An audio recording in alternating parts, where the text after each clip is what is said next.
Chapter 498. At daybreak, reinforcement from the lumberyard arrived. 378 goblin warriors rode on a type of mount called the chocobo and crossed hundreds of miles at an astonishing speed to reach the lumberyard. Along with them was a goblin airship, 3 goblin tanks, and 12 fell reavers that were even larger and more powerful than the logging robots. From the outside, the goblin airship looked like a wooden sailboat flying in the blue sky. However, the exterior of the airship was covered with bronze panels.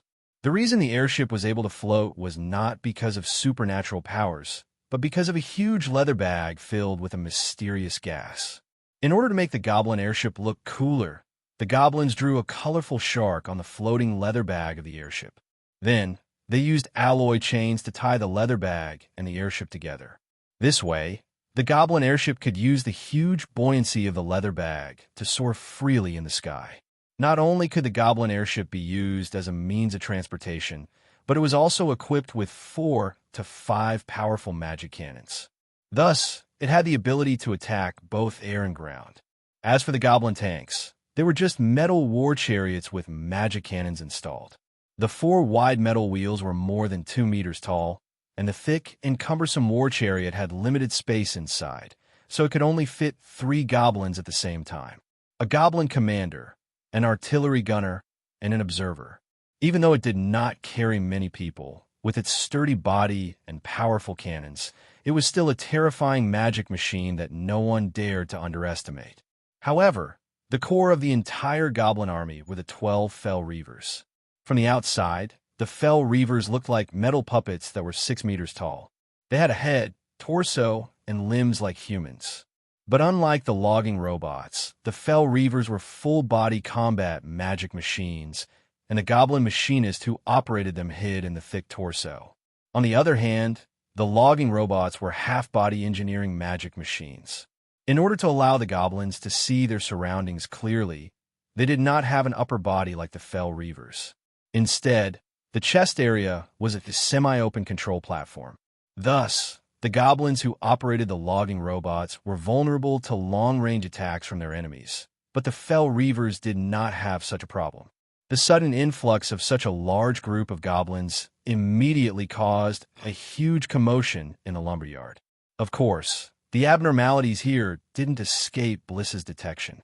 Hence, after a quarter of an hour, Bliss led the Scorpion War beetles back to the vicinity of the goblin camp and observed the situation from afar. He didn't have to wait for long. An hour later, a group of goblins in bright armor boarded the goblin airship floating in the forest. The silent campsite once again became noisy. With the goblin airship as the center, 3 goblin tanks and 12 fell reavers spread out in a straight line, charging into the forest like an unstoppable steel chariot. While advancing at high speed, the goblin tanks continued to fire, spitting out mana fireballs from the mana cannons. Wherever the mana fireball landed, it would cause an earth-shattering explosion, followed by violent flame shockwaves. Even the tall trees that needed 2 people to wrap their arms around couldn't withstand the explosion of a magical fireball at close range. Hence, as the goblin tanks continued to fire as they advanced, the forest in front of the goblin marines was instantly engulfed in flames, with splinters flying everywhere. Tall, ancient trees creaked in pain as they fell, and then were pushed aside by the logging robots with brute force. Behind the goblin tanks, logging robots, and fell reavers were groups of goblin warriors riding on chocobos. They sat astride the backs of the chocobos, holding goblin muskets in their hands. Once they noticed any unusual movements in the forest, they would immediately unleash a barrage of bullets.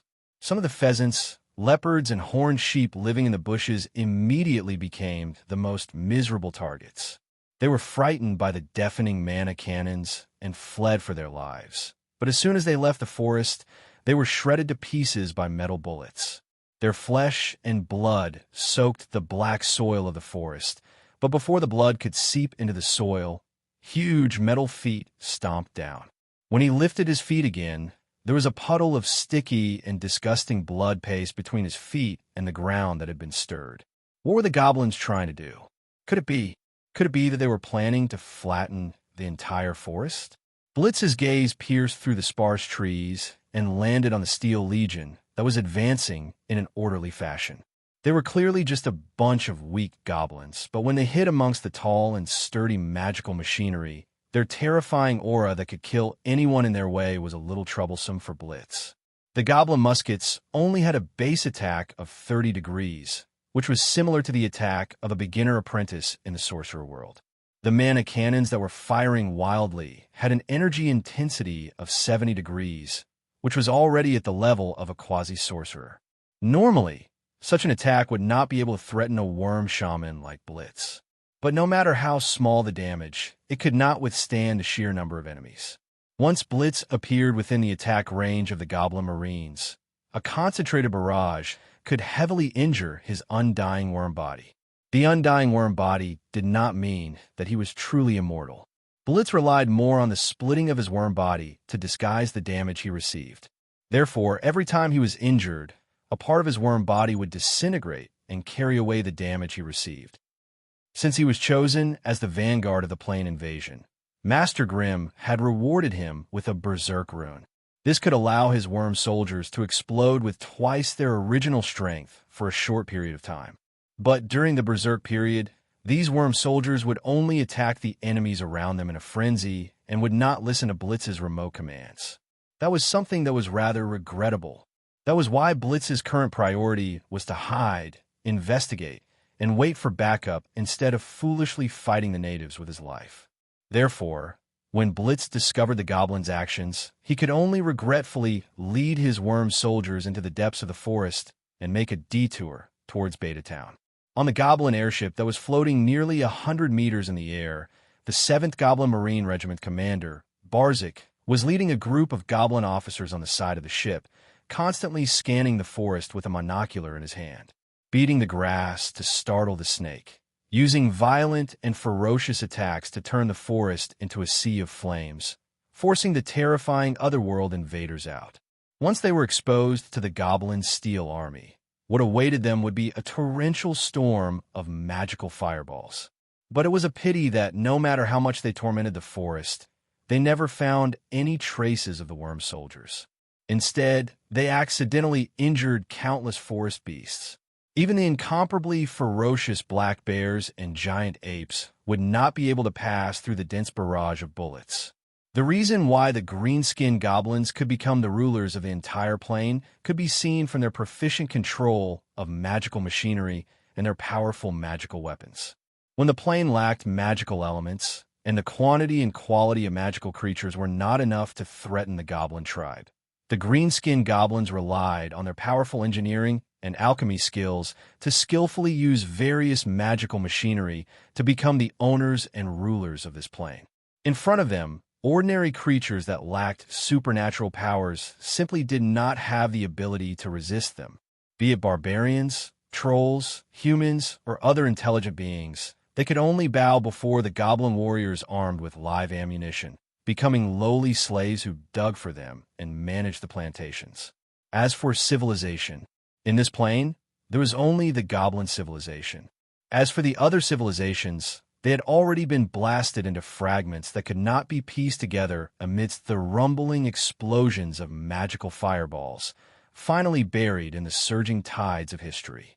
Relying on their powerful magical machinery, the cowardly and foolish goblins that were once sung of by countless people turned over and became masters, oppressing the other races instead and trampling on them. Bending over to watch the Goblin Marines charge forward wildly, Commander Barzik's heart filled with indescribable pride and excitement. If not for the fact that he was 100 meters in the air, he would have pulled out his bronze pistol and fired a few shots at the sky. But due to the restraint of goblin nobility, he suppressed the restlessness in his heart and frowned at a Bane beside him. "Hey, country bumpkin, where's the invader you spoke of? Are they hiding underground and not daring to come out? But you swore that they were near the camp, and now, where are they?" As the only Goblin Legion within 1,000 miles, Barzik's status as commander was unrivaled in the Kariek region. Moreover, Commander Barzik had led the 7th Goblin Marine Regiment through hundreds of battles, annihilating one slave rebel army after another. That was why there were rows of small and exquisite badges of honor pinned on the chest of his well-ironed uniform. And each of these badges had been dyed red with the blood of hundreds and thousands of slaves. Hearing Barzik's impolite question, Abame could only smile and bow. Lord Barzik, it must be because the army you lead is too powerful. That's why they fled. He hadn't finished speaking when Alb's voice suddenly stopped. His small eyes that were like mung beans were opened wide as he gazed toward a certain place behind Bask. At the end of the horizon, a huge cloud of black smoke was rising, and one could vaguely see flames soaring into the sky. And the place where the black smoke and flames were rising was Beta Town. Chapter 499. The once bustling Beta Town had now become a blood-soaked slaughterhouse. The rapidly turning Goblin airship flew 50 meters in the air, slowly reaching the sky above Beta Town. The Goblins couldn't bear to look at the horrifying scene below. The town wasn't big, with only 7 or 8 intersecting streets. However, there were many shops and small shops along the streets, most of which were weapon shops, blacksmiths, and alchemy shops. Normally, this would be the golden time when pedestrians would be weaving in and out and the shops would be loudly advertising. But now, the streets were littered with gnomes and slaves who had their limbs severed. The doors of the shops along the streets were wide open, and it was also a mess inside. Dark red bloodstains could be seen everywhere, and corpses that had been gnawed beyond recognition.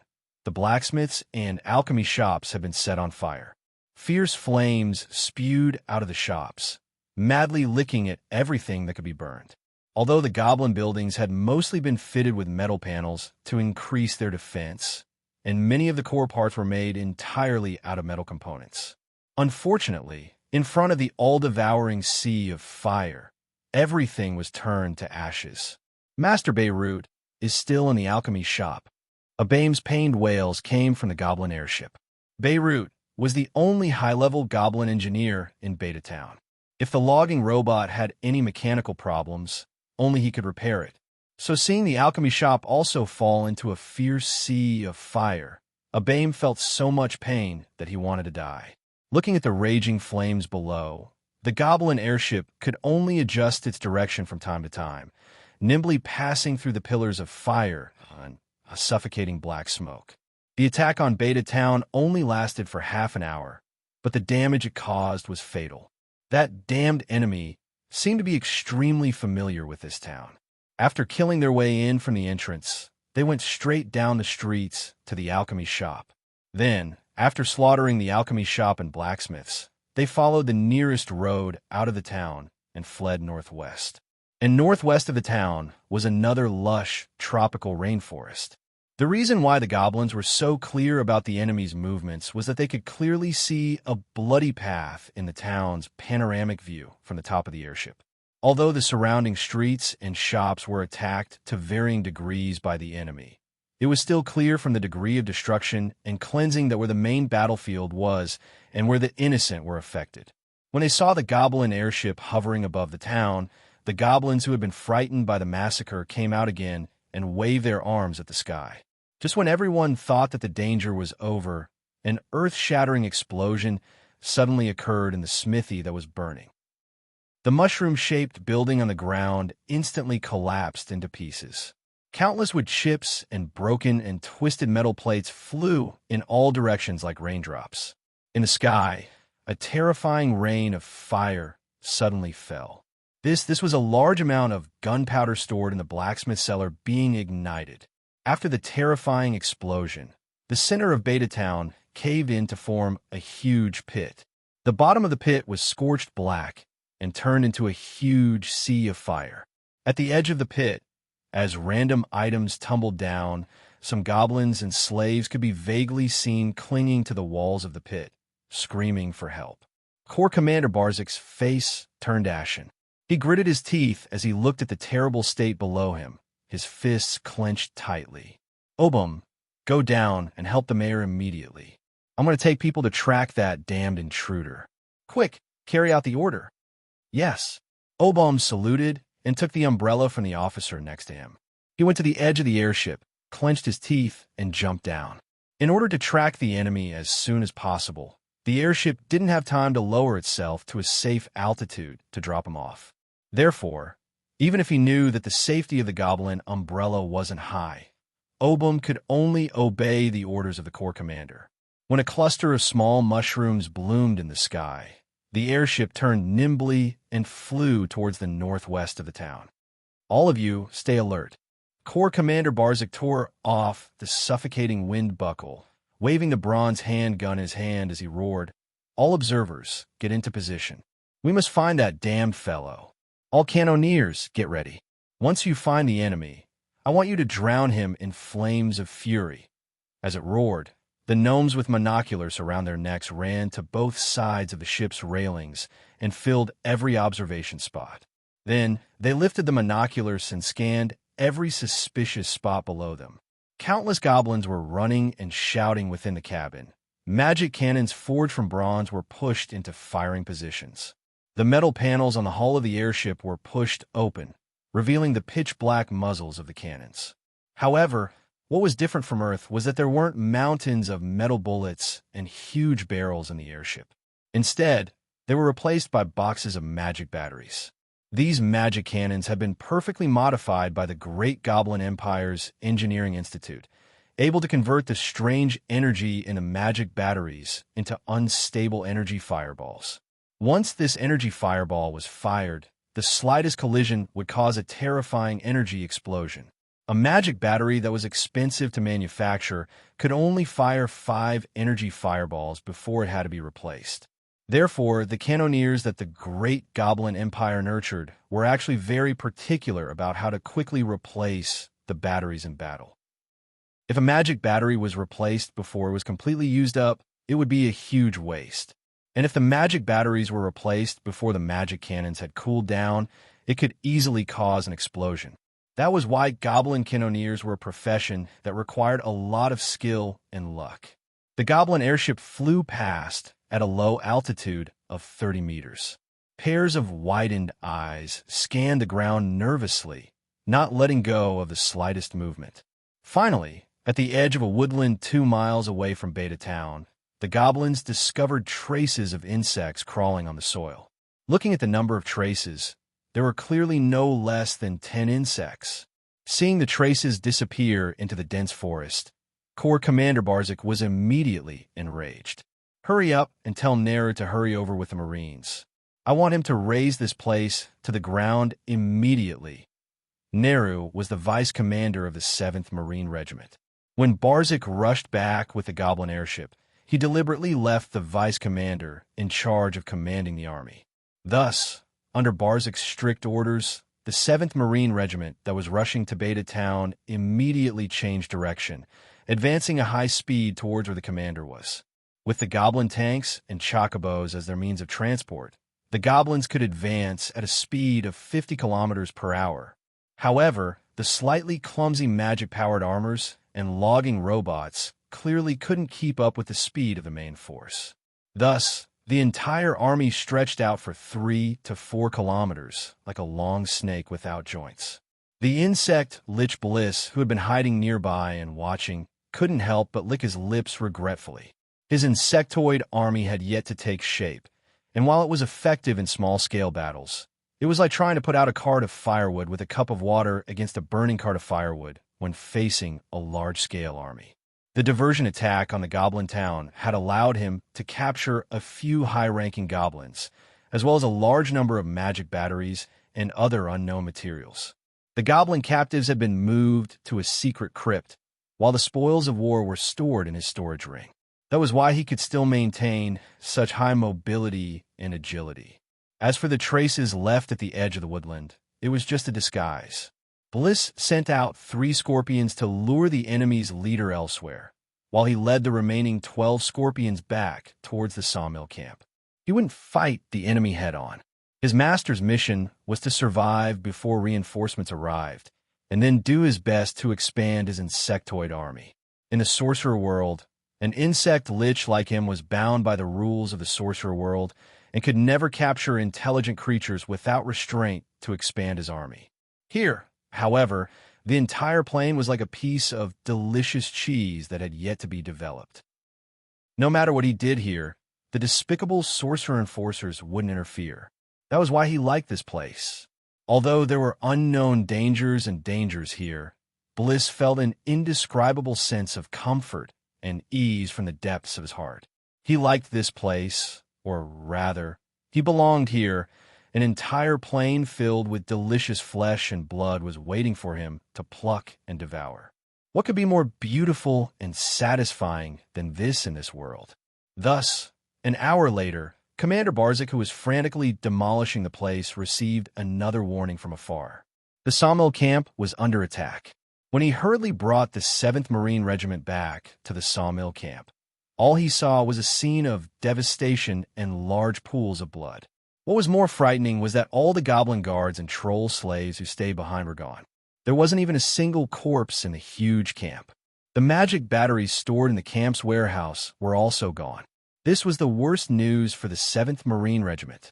All of the magical machinery that the regiment was equipped with had to be powered by magic batteries. Now that the reserves had been wiped out by the enemy, what would the regiment rely on to sustain the upcoming battle? Barzik, who realized this problem for the first time, immediately calmed down. After careful consideration, he didn't send anyone to defend the camp that had nothing to rely on. Instead, he led all the goblin warriors to Beta Town and built a new defense system with it as the center. After doing all this, Corps Commander Barzik finally let go of his so-called pride and sent people to the Imperial Military Headquarters to explain the situation here. He also sent an urgent request for help to the other Corps commanders nearby. Chapter 500. 5 days was neither a long time nor a short time. To the Bug-Lich Bliss, it was merely a game with a bunch of bug soldiers to accompany the goblins. But to the pitiful goblins of Beta Town, it meant thousands of casualties. Among them were 125 goblins and 900 slaves of various races. On the 5th day, Bliss broke away from the goblins the moment he sensed that the metal ball was brimming with energy and snuck into the depths of the forest under the cover of the night. When the metal ball unfolded silently in an empty space in the forest, the starlight in the sky dimmed. Rays of terrifying starlight that were comparable to the scorching sun shot out from the core of the ball, illuminating the entire empty space in the forest. The intense radiance even penetrated the dense layers of leaves above their heads and shot countless light pillars into the pitch-black night sky, illuminating half of the sky as if it was daytime. This strange scene could be clearly seen even from dozens of miles away. Along with the intense radiance came a series of terrifying void ripples that shook the dimensional barriers. As the void ripples became more intense, the spatial fluctuations became more frequent, and the entire dense forest was affected by the wormhole that was about to form. In Beta Town, which was 30 to 40 miles away, the two army commanders, Barzik and Neru, hurriedly ascended the observation platform and looked at the terrifying light pillars that shot straight into the sky in shock. They did not have elemental talents, and naturally could not sense the existence of the spatial fluctuations in the void. But the inexplicable sense of danger made their hearts beat faster and faster. If they did not press on their hearts with both hands, their hearts that were beating faster and faster might break free from the restraints of their flesh and jump out of their chests. This feeling seems familiar to me. That's Deputy Army Commander Neru was a skinnier green goblin. He wore a well-ironed military uniform and a pair of elegant gold-rimmed glasses, making him look like a noble goblin. But at this moment, he was so scared that his face was ashen. He pointed at the light pillars in the distance and stammered, unable to speak. That's a long-distance teleportation, and it's a kind of cross-plane teleportation. Barzik's face turned pale. He stared into the distance with his bean-like eyes and uttered the word that Neru was most afraid while gnashing his teeth. In less than 5 days, 2 such appalling anomalies had appeared around Beta Town in a row. If they still hadn't realized it, they wouldn't be worthy of being the Legion commander of tens of thousands of goblins. Beta Town, no, this plane that they relied on for survival, had already been targeted by a terrifying enemy. The last time the anomaly occurred, it was relatively small, which meant that only a small number of monsters from other planes had invaded. But this time, with such a grand scene, it was likely that the invading enemy would be far more powerful than before. The entire Kariak area was under the control of the 7th Bozak Marine Regiment. Based on past battle procedures, when there was an enemy that the local garrisons couldn't handle, only Bartz had the authority to gather the goblin garrisons in the various cities and send them to the battlefield in a planned manner. In order to clear out the slave rebellions, the 7th Marine Regiment retained the 400 Goblin Mobile Regiment. They were enough to put out those sporadic small rebellions. But at this moment, Barzik looked at the sky in the distance, and his heart sank as if it had sunk into a bottomless cold pool, cold and dark. Most importantly, he could feel that he was still sinking, but he couldn't find any opportunity to get out of the current situation. Where's the Goblin airship? Where's our Goblin airship? Get them to move out quickly. I want to get there as soon as possible and give the enemy a head-on blow. Barzik was like a gambler who had lost a lot, and he shouted anxiously on the observation platform. Immediately, a Goblin officer ran down to pass on the order. Half a quarter of an hour later, the huge Goblin airship rose from the parking place northeast of town. It whistled and quickly flew across the night sky towards the direction where the light rose. For the Goblin airship, a distance of 30 to 40 miles was only a matter of half a quarter of an hour.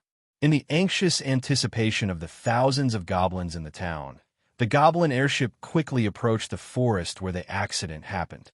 But just as it descended, intending to spy on the situation in the forest, a fiery meteor shot out and hit its large floating bag. In the next moment, a gigantic fireball appeared in the sky above the forest, and the terrifying shockwave from the explosion blew up all the trees and plants within half a mile of it. Even though they were 30 to 40 miles away, the goblins who had climbed onto roofs, city walls, and observation platforms could feel the scorching heat wave pressing towards them. Under their dumbfounded gazes, the Goblin airship that had always been seen as a flying tank exploded into a ball of fire and then turned into thousands of meteors that scattered down. At this moment, all the goblins were speechless. Even Barzik, who had been shouting crazily on the observation platform, suddenly became despondent, and his head that had always been held high drooped. A powerful enemy had finally arrived. Grim retracted his raised right hand. It was him who, after passing through the wormhole, had cast a spell to shoot down the Goblin airship that dared to show off in front of him before he could adjust his mental state. But the price he had to pay for this was huge. A violent fireball with a power of 220 degrees had reduced his mental state by more than a third, and it had also triggered the plane suppression that entangled his body and soul. He could not help but hold onto his staff and cough violently. Mary, who had transmigrated with him, was obviously unable to adapt to the plane's laws here. Her entire body seemed dispirited, and she could not completely control her own body. The wormhole created by the metal ball was obviously unable to support more people passing through. Once the void energy was exhausted, the wormhole that had lost its support would quickly collapse. As the wormhole became smaller and smaller, the side of the forest facing the wormhole immediately encountered a reverse spatial tide. Countless soil, dried branches, grass, rotten leaves, small insects, and other miscellaneous objects, due to the lack of protection from spells, were all swept up by the restrained spatial tide into the thumb-sized spatial singularity. Finally, with a soft pop, even the spatial singularity disappeared under the powerful plane's healing force. The entire forest regained its former peace. However, standing in the clearing and looking around, it was as if this place had been attacked by a super terrifying meteor. All the trees within a half-kilometer radius had collapsed. The side of the forest facing the wormhole had been cleaned up. Not a single debris or residue could be found. Even the loose soil on the surface of the ground had been sucked away by the spatial singularity, revealing the dark black soil underneath. As a bloodline sorcerer, Mary's physique should have been far superior to Grimm's. However, as Grimm advanced to a Tier 2 sorcerer, his physique surpassed Mary's, becoming stronger and more resilient than her. Thinking back to the first time he transmigrated to another plane, even with the protection of a Tier 6 Great Sorcerer, Grimm was still suppressed by the plane's power to the point where he could hardly breathe. He could barely even walk. This time, however, without the protection of a Great Sorcerer, Grimm protected Mary and successfully withstood the spatial force during the transmigration, entering the goblin plane without suffering any injuries. After transmigrating, Grimm only needed to adjust his breathing a few times to be able to move freely. Although he still could not cast spells as he wished, it was much better than Mary's limp limbs. "I hate this world." Mary leaned on Grimm's body and cursed hatefully. "The damned laws of this plane make me feel like a fish thrown into the desert. I can't breathe anymore." Grimm smiled bitterly as he felt the same. Strictly speaking, sorcerers could be considered a group of high-energy creatures with human bodies. Their bodies were constantly resonating with their surroundings, communicating with each other. The magical energy that permeated the plane constantly nourished their bodies, allowing them to constantly be in a state of high mana. However, in this low-magic goblin plane, the concentration of magical energy in the plane of existence was so low that it could cause one to collapse. Moreover, the magical energy here was inert, far from being as active and fresh as in their source world. Hence, even if it was just a normal breath, the Magi would feel as if they had to use all their strength just to get air into their lungs. After a dozen or so breaths, Mary finally got used to the dirty and inferior air in the goblin plane. Only then did she leave Grimm's support and could move on her own. "Bliss, you've done well." Grimm stooped down to retrieve the metal ball that had exhausted all the energy in the void. He looked at Bliss, who was bowing at the side. "Now, bring us to your hiding place.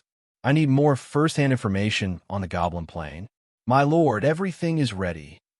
Bliss' black robe shrouded his insect head, revealing a sinister smile. "Please follow me." With that, Bliss turned and led the way into the forest. Grimm and Mary put on their black robes and pulled up their hoods, following him silently.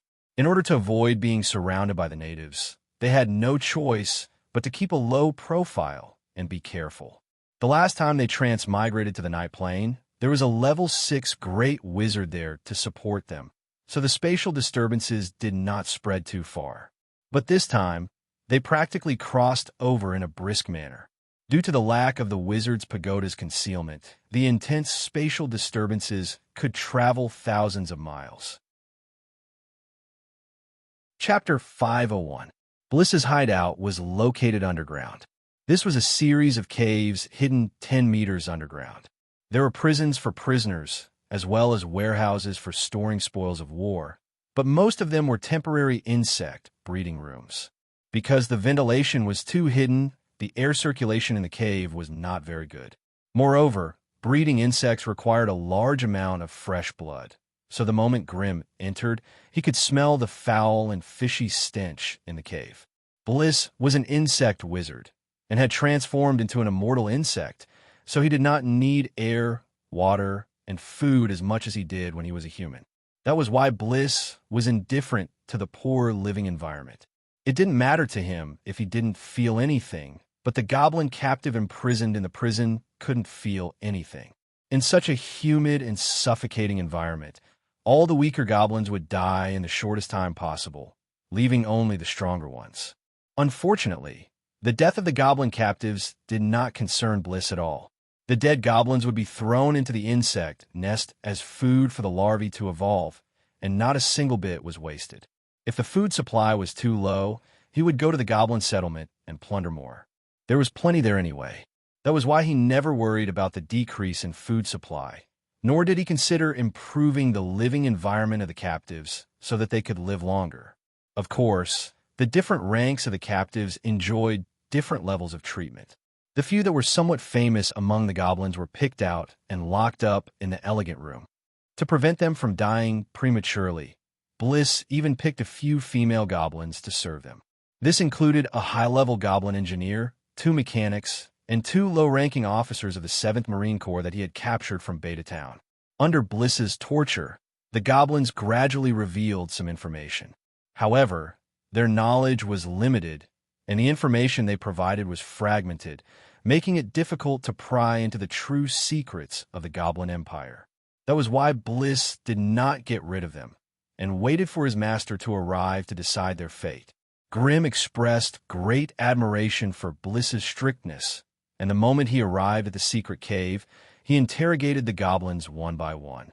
It was obvious that these goblins had suffered the most terrifying fright of their lives in the days they were locked up in the secret cave. Every day, they could see and hear slaves of various races being taken out of the prison and thrown into the horrifying insect nests that filled the Hill of Death. The screams of the slaves before they died, and the sounds of the larvae chewing on the flesh and bones never stopped, lingering in their ears every moment. Although they couldn't see the images of the larvae eating, they could hear and smell it, which was even more enticing to them. Every day, they would watch their companions being dragged away without turning back. Every day, they would listen to the terrifying buzzing sounds. Every day, they would smell the foul air filled with the stench of blood and rotting corpses. No goblin could endure such an environment. Many of them did not die of starvation or suffocation, but were scared to death by the terrifying atmosphere of this place. So when Grimm interrogated these goblin nobles, he found that they were speaking incoherently and looked crazy. Even though Grimm had mastered the common language of the goblins in this plane, he almost couldn't understand what they were saying. However, Grimm was different from Bliss. He did not care about the so-called high-level secrets. He did not ask about the origin of the magical batteries, nor did he ask about the internal secrets of the Fell Reaver. Instead, he repeatedly asked about the daily lives of the goblins, the governance structure of the Goblin Empire, and the basic operation of the country and army. Although these things were trivial and fragmented, they were of great help to Grimm in piecing together the operating system of the Goblin Plane. Under the guidance of the AI, Chip, Grimm's questions were all about the core nodes of the known plane's operations. All of this was common knowledge and humanistic ideology that everyone knew about. Almost no goblin would treat it as a high-level secret that would affect the survival of the Goblin Plane. That was why when all the information was converted into data and flowed into his brain, the basic outline of the mysterious Goblin Empire that was shrouded in mist and clouds slowly appeared. However, it was a pity that there weren't many goblins here, so most of the Goblin Empire's silhouette was shrouded in mystery. They could only slowly deduce the core information from some vague information. Grimm had also appraised the so-called magical batteries. They indeed belonged to a system of energy utilization that was completely different from the sorcerer world. However, Grimm found something familiar in it: basic runes. In the Night Plane, the natives could invent a type of rune that combined the energy of magic crystals with their own life force, creating a unique system of advancement for demon hunters. Of course, the dragon race also added fuel to the fire. And in the gnome plane, the weak gnomes actually relied on the accumulation of knowledge and technology to invent the relatively primitive gnome gun. This allowed them to break away from their status as a weak race and become one of the top 10 intelligent races in this plane.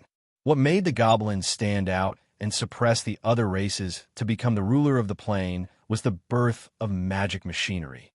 The early magic machinery were simple and crude half-metal puppets that were powered by magic crystals, which were rare in the plane. By burning magic crystals to release the energy within, the magic crystals would be used to power the steam device, which would then move the mechanical gears. Of course, there were many problems with this method, so the early magic machinery were slow and clumsy. Their technology was so simple and crude that it was hard to look at them directly. However, with such primitive magic machinery and a shocking number of guns, the goblins established their position as the sun of the plane. Although the Goblin Plane had low magic power, there were still some natural magic crystals in certain environments.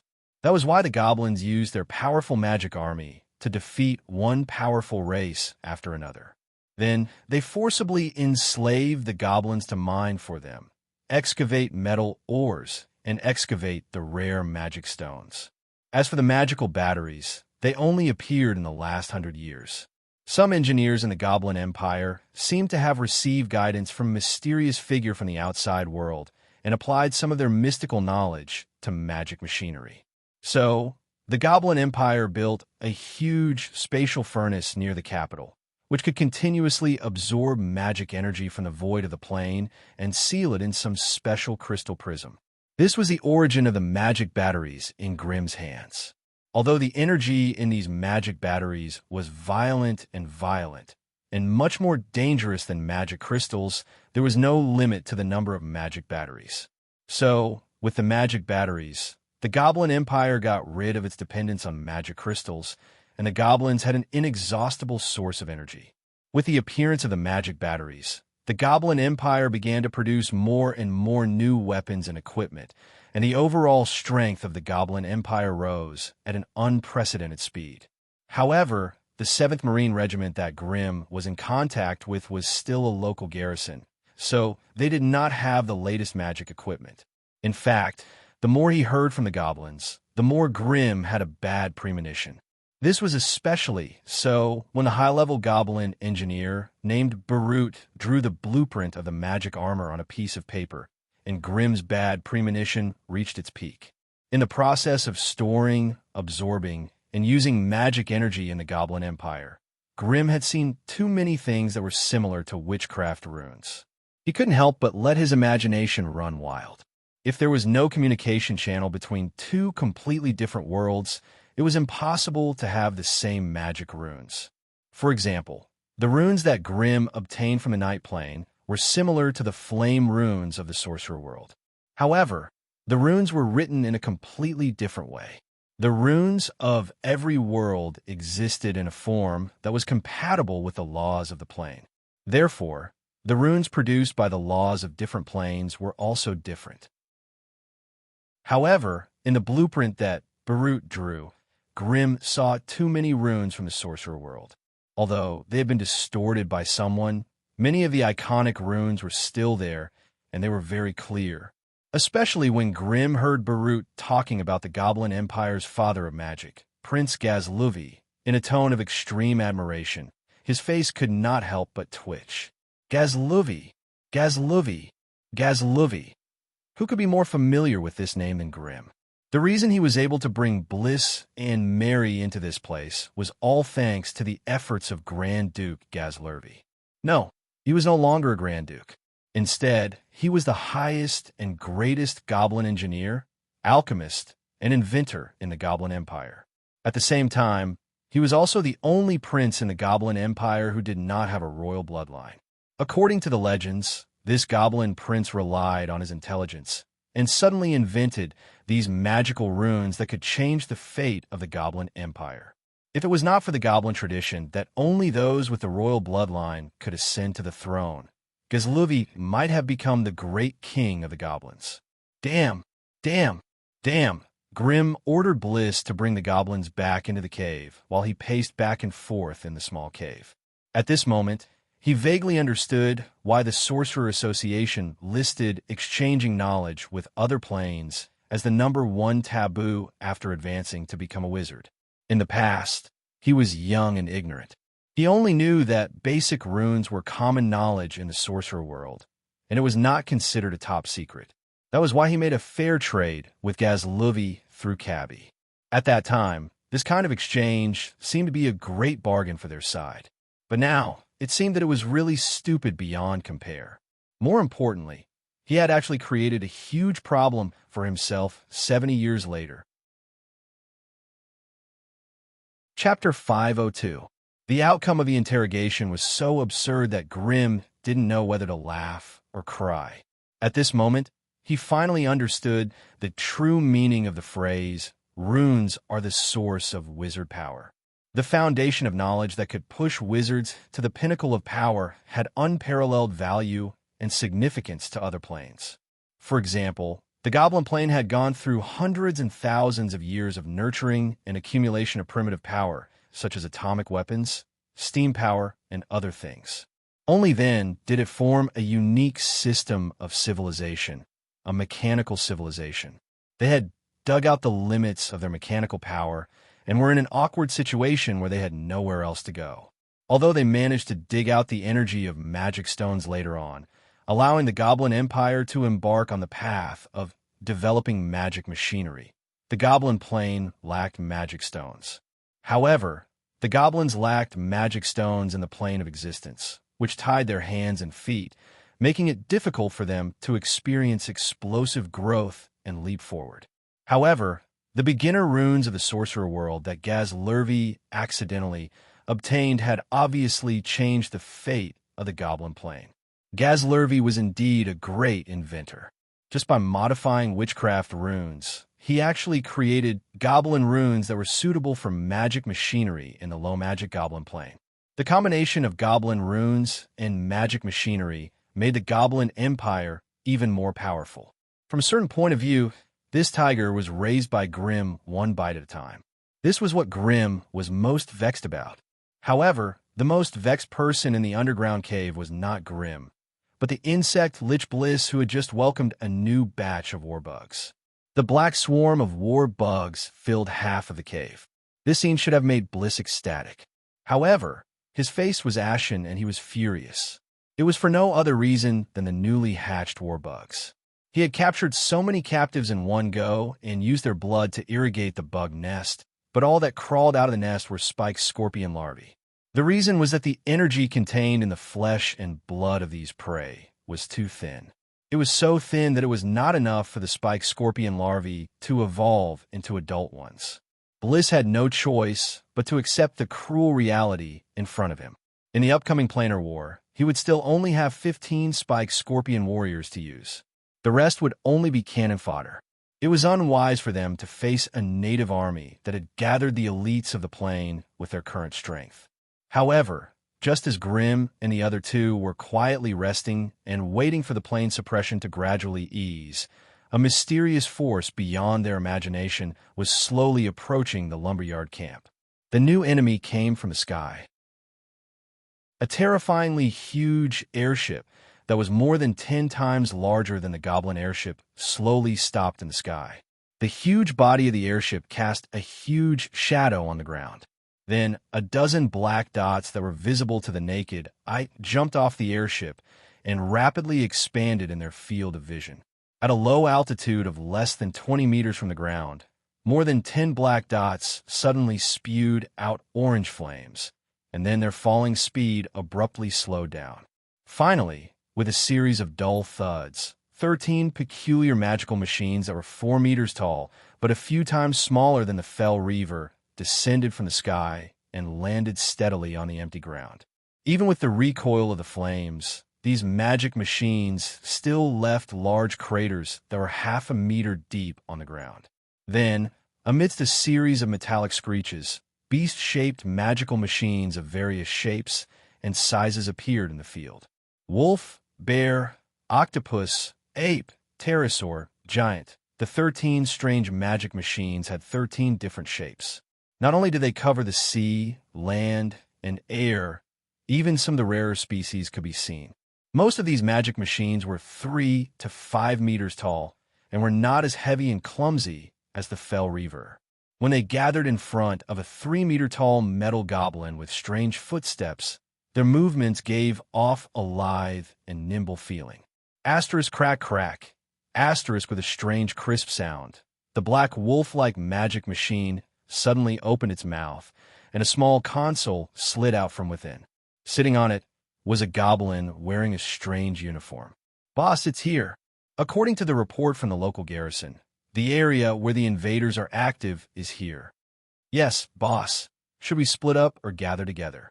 This time, it was a female goblin that spoke. She came out from a bear-shaped magic machine. In terms of weight, this bear-shaped magic machine was undoubtedly the heaviest and had the highest defense among all the magic machines. In fact, from a goblin's aesthetic point of view, this female goblin's face was huge, her skin was green and smooth, and her body was petite and graceful. She was a rare goblin beauty in the Goblin Empire. Unfortunately, in the eyes of other races, the female goblin was as ugly as the male goblins with the same short stature, green skin, and green fur all over her body.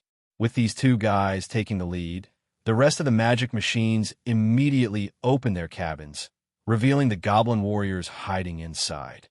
They gathered together and chattered among themselves. "Shut up, all of you." The metal goblin's chest opened up, revealing a short and strong goblin warrior. Compared to the other goblin warriors, this guy, whom they called leader, had a powerful aura around him. He seemed to be a special profession that had advanced. If one were to use the sorcerer world's power system to measure it, among the 13 magic armor machinists present, only this guy had the power of a sorcerer. The rest were mostly quasi-wizards, and one or two of them had the power of high-level apprentices. This was actually one of the notable characteristics of the goblin plane. The goblins here were not very strong, and most of the time, they were very weak. After all, the goblin race mainly consisted of engineers, mechanics, and alchemists.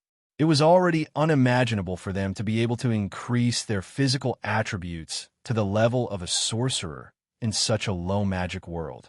Therefore, the strength of the goblins was mostly due to the power of the magic machines. They were basically weak themselves. It could also be said that if it weren't for the sake of better controlling the magical equipment and withstanding the shockwaves and pressure from the powerful magical equipment in battle, these elite goblin warriors wouldn't have been so determined to train their bodies crazily.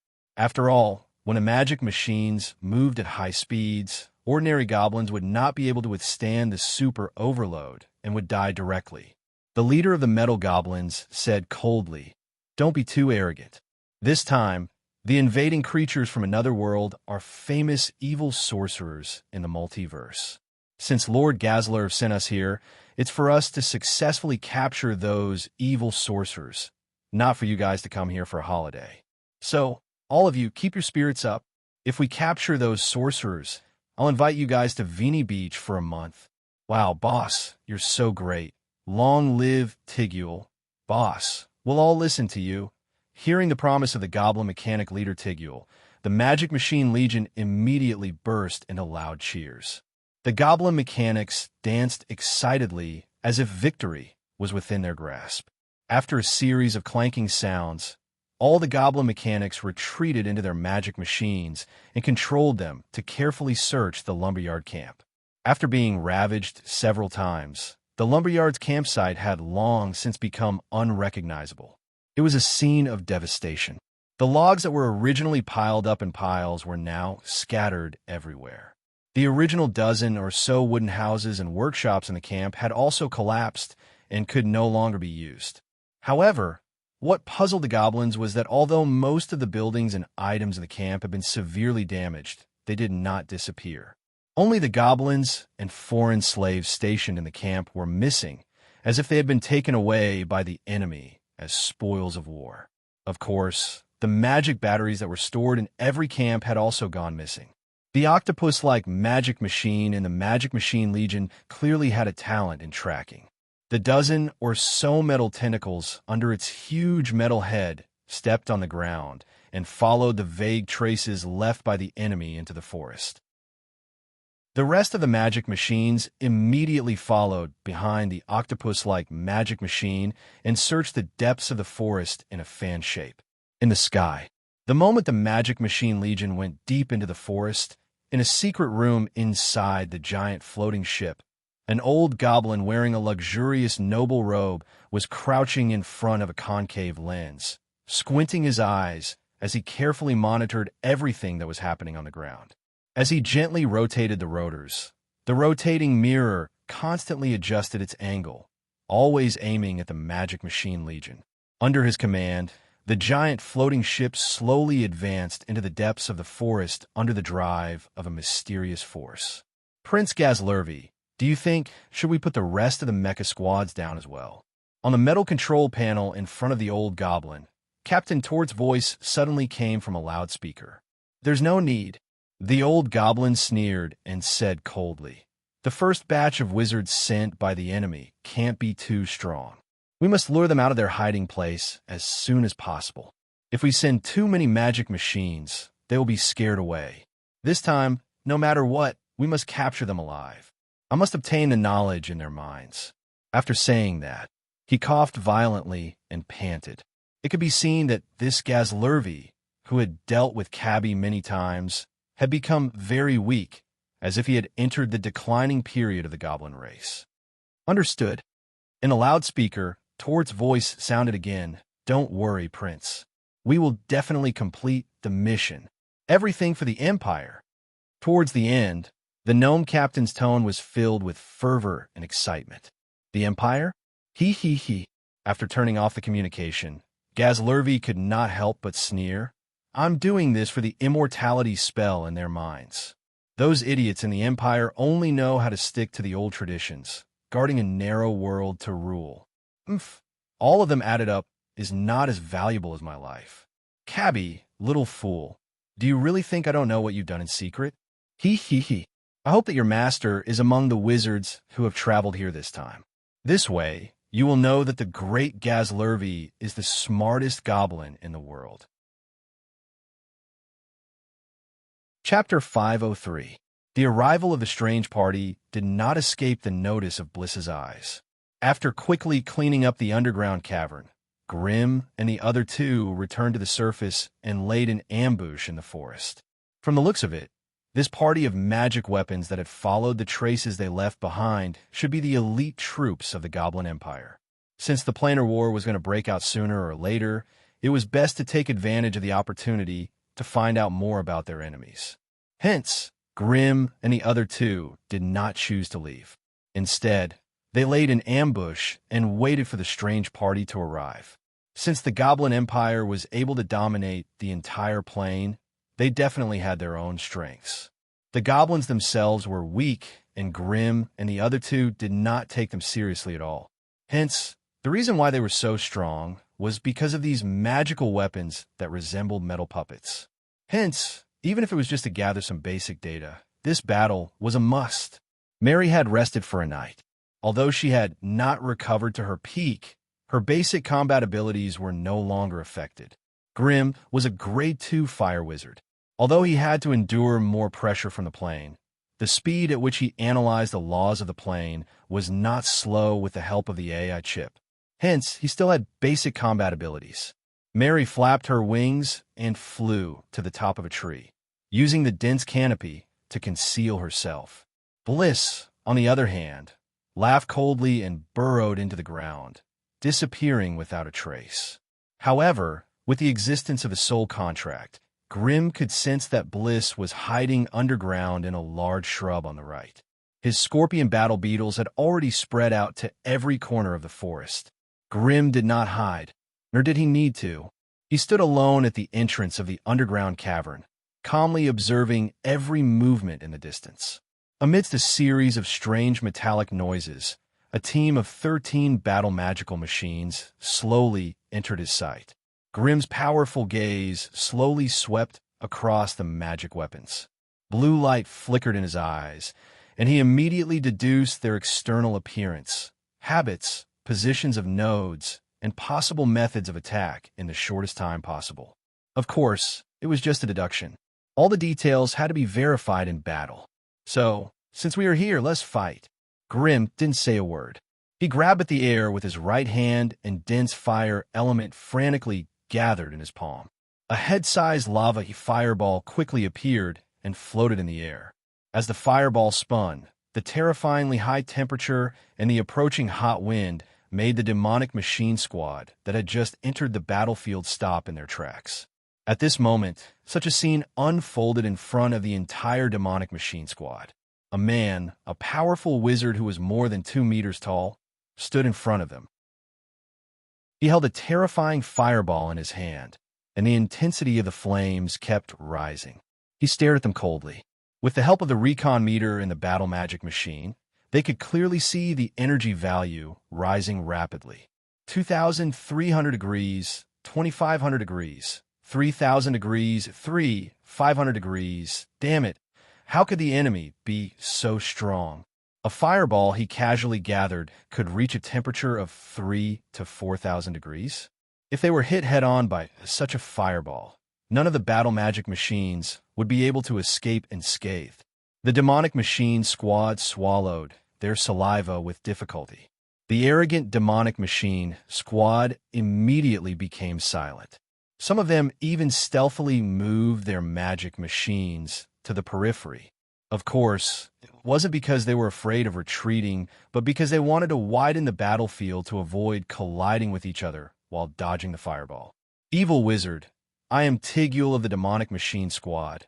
The 3-meter-tall metal goblin was just about to step forward and say something when the fireball in Grimm's hand moved, drawing a beautiful arc in the air as it flew towards him. Damn it, Tigul didn't have the time to say anything else. He raised both of his metal hands, and his palms split open, revealing 2 pitch-black muzzles. In the next moment, a rain of metal bullets rained down on the lava fireball like a violent storm under the impetus of the gunfire.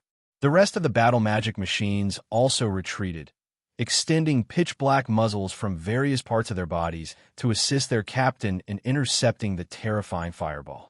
Thus, this lava fireball, with a flame intensity as high as 210 degrees and a temperature of almost 4,000 degrees, exploded in the middle of the battlefield. Violent flame shockwaves and a meteor shower filled with lava fragments shot out in all directions. While the battle magic machines were dodging, they ejected light blue energy barriers from their bodies to protect themselves.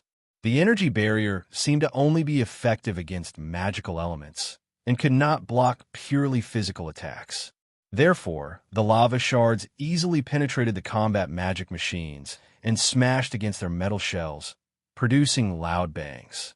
However, the subsequent shockwaves of flames were completely blocked and did not come into contact with the bodies of the battle magic machines. A basic energy barrier. Its resistance against energy attacks seemed to be between 350 to 500 degrees. A blue light flashed in Grimm's eyes. In just a few seconds, he had seen through the essence of the energy barrier and estimated the strength of the barrier. Here, Grimm could not help but feel that Gazruvi was indeed a genius goblin engineer. He actually managed to transplant a low-level spell onto a battle magic machine. Moreover, it displayed a decent elemental defense. One had to know that a basic energy barrier cast by an apprentice would only have an energy defense of around 50 degrees. However, after Gazruvi transplanted it onto a battle magic machine, its strength suddenly increased by 10 times. The reason for this was that the endurance of a human's body was far weaker than that of a battle magic machine.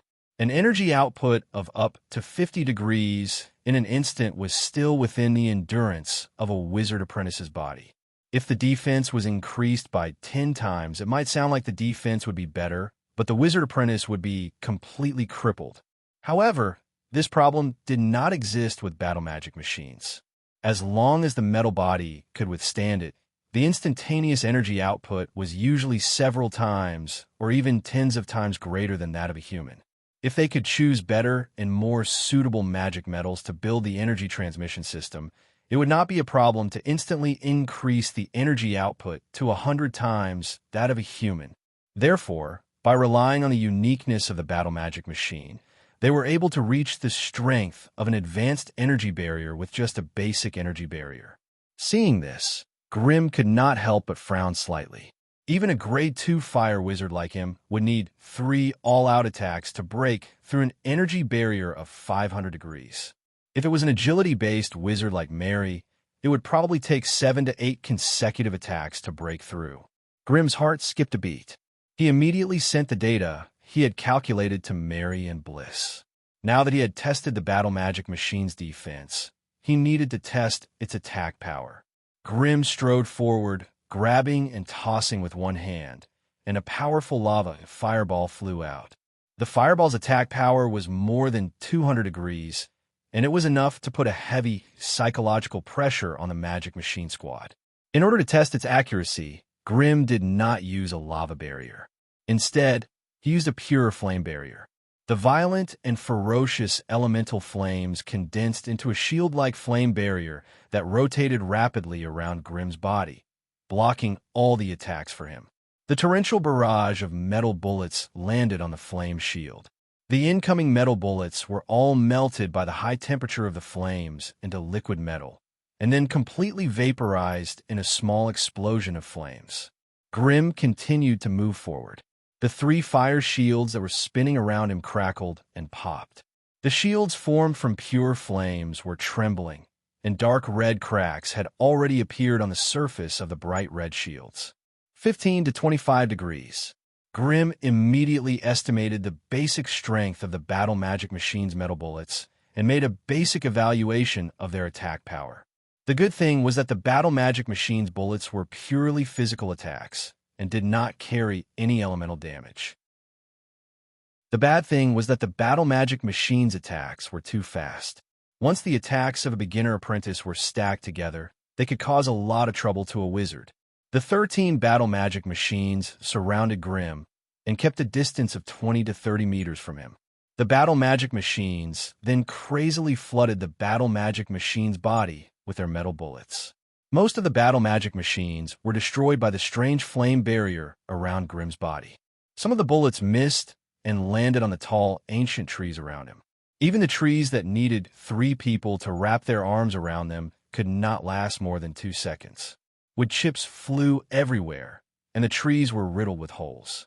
Then, they suddenly collapsed with a series of cracking sounds.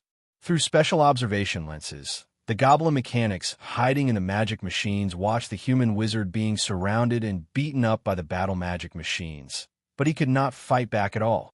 No, the battle magic machine could still fight back. It was the kind of powerful lava fireball that could shock the goblins. However, this kind of fireball was not a problem for the elite magic machine squad. They could either use the battle magic machine to blow up the fireball in midair, or dodge quickly to avoid the fireball's landing point. In short, this evil wizard who was surrounded was not as scary as the rumors said. However, just when the members of the magic machine squad felt relieved, Grim, who thought he had completed the basic test, finally unleashed his full strength. 2 lava shields made of lava and pure flame quickly formed in front of Grim and replaced the flame barrier that was riddled with holes. With the protection of these 2 lava shields, the battle magic machine that was on the verge of collapsing immediately became as stable as Mount Tai. Grim raised his right hand, and a large area of effect crimson flame storm engulfed the whole area, including all the battle magic machines.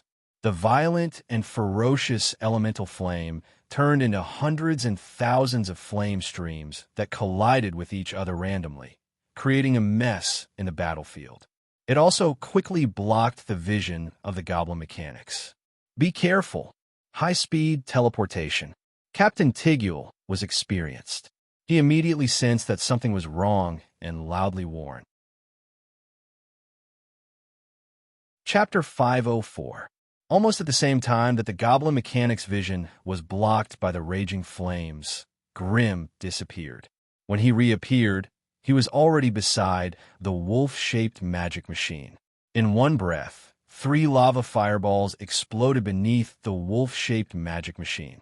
The violent flame shockwaves sent the magic machine flying into the sky. In the terrifying wave of flames, the energy shield around the wolf-shaped magic machine flickered a few times before finally shattering. The moment the energy shield shattered, Grim raised his head and shot out 2 highly condensed flaming rays from his eyes. The rays merged into one in midair and struck the center of the 2 front limbs of the wolf-shaped magic machine. And that was where the goblin mechanic was hiding. The sudden attack of the evil sorcerer had obviously scared the goblin mechanic out of his wits. His body was in the air, and most of his movements could not be completed. Sensing the terrifying rays that were shot at the metal shield in front of it, it quickly moved its hands across the 7 joysticks and the 15 crystal buttons, desperately controlling the wolf-shaped magic machine to complete all kinds of evasive maneuvers. Unfortunately, it was too late. Although the 4-finger-thick crasso alloy was much sturdier than ordinary metals, it was only average in terms of anti-magic properties. After all, there were very few monsters in the goblin plane that had elemental attacks. Therefore, anti-magic properties were not the first consideration that the goblin engineers had when building magic machines. The 2 laser-like flaming rays overlapped with each other. Although they were not as thick as a pinky finger, they had an unimaginable cutting power. They almost instantly corroded through the metal shield. The goblin mechanic hid in the narrow cabin and did not have any space or opportunity to dodge. The flaming rays directly pierced through the body of the goblin mechanic. As the intensity of the flaming sun ray increased, the purplish-red beam of light penetrated the goblin mechanic's body and the metal layer on its back. It shot out from the back of the wolf-type magical beast and shot straight into the sky. The entire 1-meter-thick wolf-shaped magic machine was penetrated by the flaming rays shot out from Grimm's eyes. One could only imagine the fate of the goblin mechanic who was hiding within. "Billy! Billy!" Exclamations and screams rang out one after another in the arena. These gnome mechanics clearly had a good relationship with each other. Seeing that Billy was in trouble, a few combat magic machines roared and charged forward. This was especially true for the bear-shaped magic machine, which was obviously a tank type. As it roared and charged forward, it opened its huge mouth and shot out a 10-meter-long scarlet flame pillar. The octopus waved its 8-meter-long metal tentacles and lashed at Grimm like long whips. Playing with fire in front of a fire wizard? A sneer appeared on Grimm's handsome face. His figure paused for a moment before he disappeared into an elemental flame that soared into the sky. Most of the battle machines in the field only had the strength of an elite wizard. Only their captain, Tigule, could barely display the strength of a rank 2 creature. But even so, this battle was still completely one-sided. If it wasn't for the fact that Grimm was suppressed by the plane and could not display the full strength of a rank 2 fire wizard, the situation of the Magic Machine Squad would have been even worse. This time, Flame Leap allowed Grimm to teleport a little further away and appear behind the pterosaur flying in the air. Without any hesitation, Grimm's right hand ignited with a shockingly hot purple flame. He bent down and stabbed it into the back of the pterosaur. The pterosaur's energy shield and the flaming hand only lasted for a few seconds before it exploded. The purple flaming hand immediately stabbed into the metal shell that was as hard as steel. "Winnie, he's on your back. Hurry up and get rid of him." Tigule roared angrily and raised his arms. The 2 goblin fire arrows attached to his arms immediately burst into flames and flew towards Grimm, who was on top of the pterosaur. The rest of the Magic Machine Squad immediately turned around and fired a new wave of metal bullets towards the sky. Their comrades were protected by the metal shell, so they would not die under the barrage of bullets.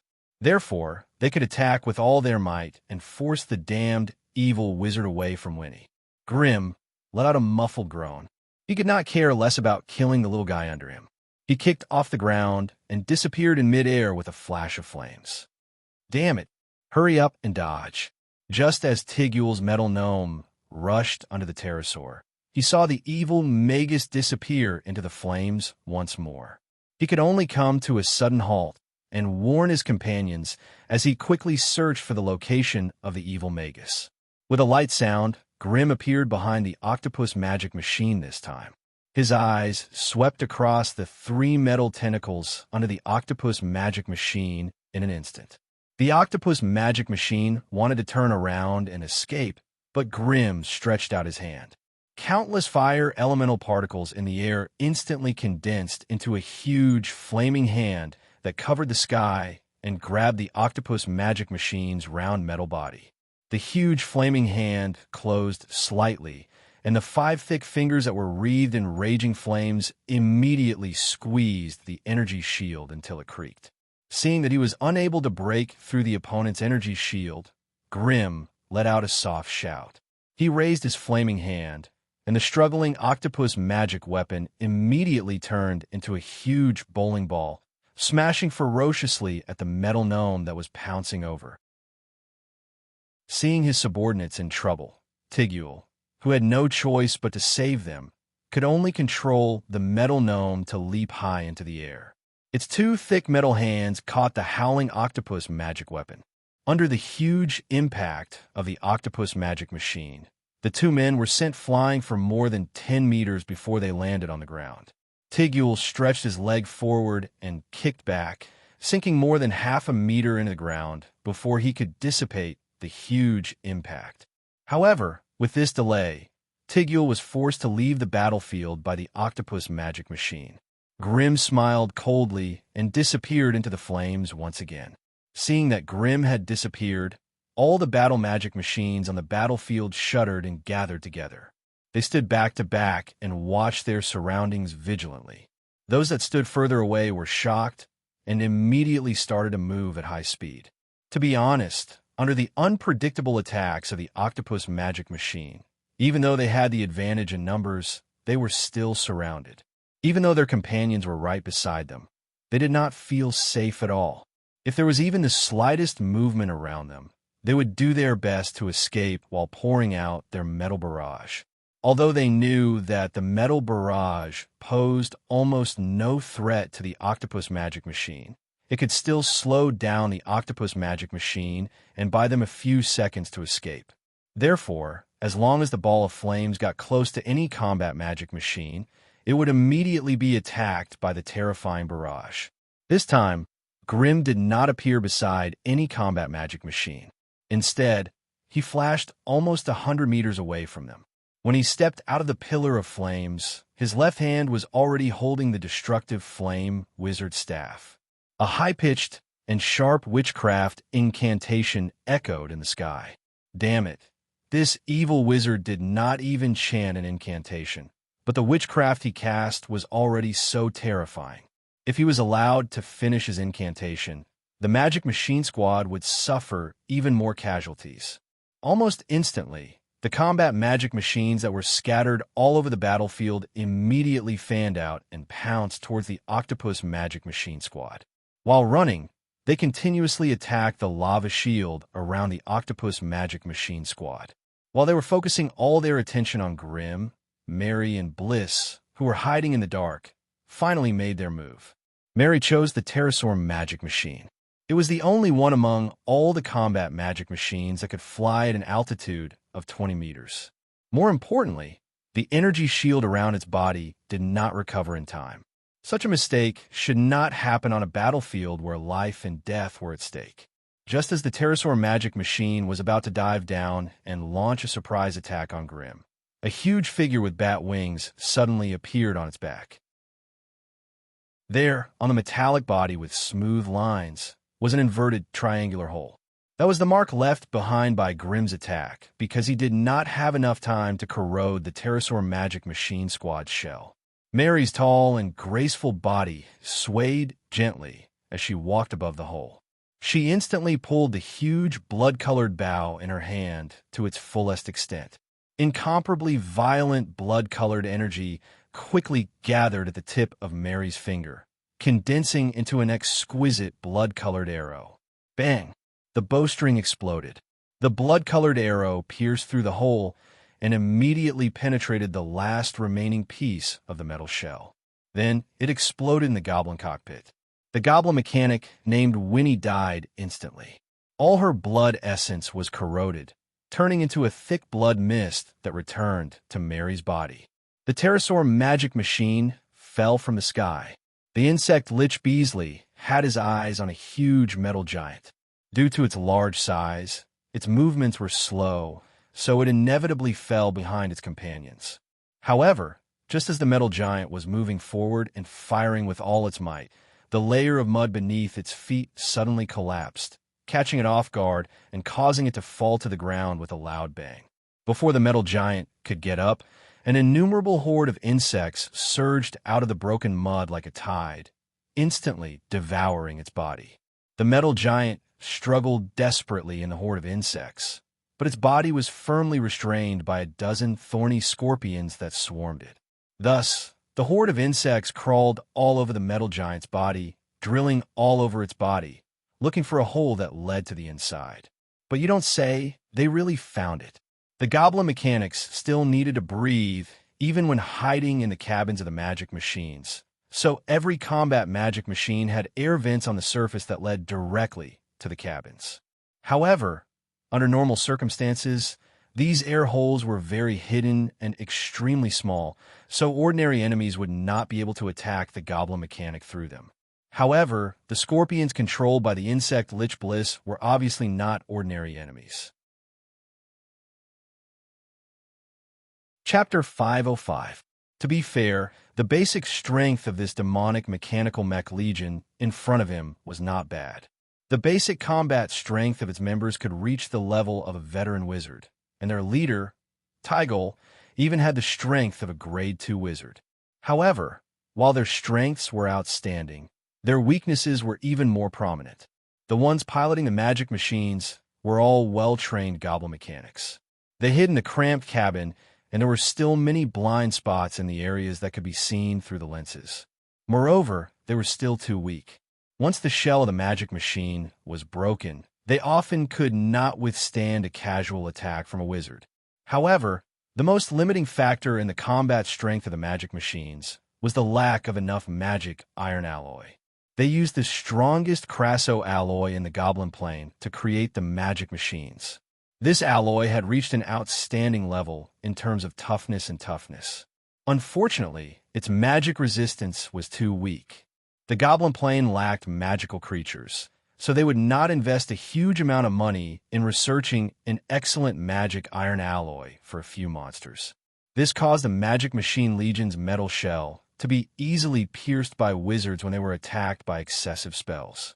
With so many factors stacked together, it caused the defeat of the Magic Machine Legion. That Tigul was quite powerful, but he lacked the means to imprison Magi. The red-armored female sorceress with bat wings on her back seemed delicate and weak, but her movements were so fast that Tygol felt ashamed. If Tygol wanted to kill her, even if he raised his speed to the limit, he could only follow behind her and eat dirt. The evil wizard who was good at repelling insects was even more vigilant and cunning. Every time Tygol tried to get close to him, he would explode into scorpions on the ground and flee in all directions. Although Tygol could burn a bunch of them with his flamethrower, it did not seem to have any effect on the insect wizard. Soon, the fleeing scorpions would regroup in another area and take the form of a wizard. Then, he would continue to command the swarm to destroy one magic machine after another. As for the leader of the evil wizards, the enemy covered in flames was even more difficult to deal with. Flame jump every 3 seconds allowed him to appear anywhere on the battlefield at any time. He seemed to have given up on directly killing the members of the Magic Machinery Squad, and instead frequently used his displacement and powerful flame attacks to easily shatter the dense energy shield of the combat machinery. As for the combat magic machines that had lost the protection of the energy shield, he would throw them to the other 2 wizards with his flaming hands while he focused on breaking the shell outside the walnuts. With their excellent cooperation, the number of members of the 13 demonic mechanical mech clan continued to decrease. As for that Tygol whose eyes were about to pop out of their sockets, there was nothing he could do apart from madly chasing after them. In all seriousness, the metal goblin machinery that Tigul controlled was quite rich in combat methods. There were goblin missiles and fire arrows for long-range attacks, explosive muskets for long-range attacks, flamethrowers for mid-range attacks, and iron fists for close combat. With this kind of strength, even if he had to face a rank 2 magical beast, he would still be able to fight. But to use these tricks to deal with a few evil wizards who came from another plane? Sorry, the techniques were too simple, and there were too few methods that could pose a serious threat to the wizards. However, just as the demonic mechanical mech clan was being slaughtered by Grimm and the others, the floating airship that was high up in the sky was also slowly approaching the battlefield. Through the large crystal lenses, countless goblins in the battle hall of the airship were angrily watching the live broadcast of the evil wizards slaughtering their comrades. Seeing their comrades' combat magic machinery being taken down one by the wizards using various methods, and then easily penetrating the metal deck and killing the goblin mechanics inside, the atmosphere in the battlefield instantly exploded. Hundreds of goblins angrily yelled and kept asking the commander to join the battle. They were all elite goblin mechanics trained by the Goblin Empire. Wait. What are we waiting for? A goblin mechanic with dyed, yellow hair jumped on the table and roared angrily. Our comrades are being slaughtered down there, and we have hundreds of combat magic machinery here. Although we can't beat them one-on-one, we can still kill them if we swarm them. So what are we waiting for? Yeah, why haven't you ordered us to join the battle? We want to join the battle. Shrill roars sounded one after another in the battle hall, and the emotions that had just been suppressed were ignited again. Because this is the order of Prince Gaz-Ruvi. Tort, the commander of the huge airship, said coldly as he straightened his military uniform. Like a sudden gust of cold wind blowing through everyone's heart, the noisy battle hall once again fell into dead silence. All the goblin mechanics quietly sat down, no longer daring to make any noise. In the Goblin Empire, the name Gaz-Ruvi was a totem and a symbol, representing the future of all the goblins and the hope of the Goblin Empire's rise. Although they still did not understand the order from above, after hearing this name that had a special meaning, they could only obediently sit down and wait for the order with faces full of humiliation. In the secret room in the heart of the huge airship, old Prince Gaz-Ruvi was watching the battle on the ground with a fanatical expression.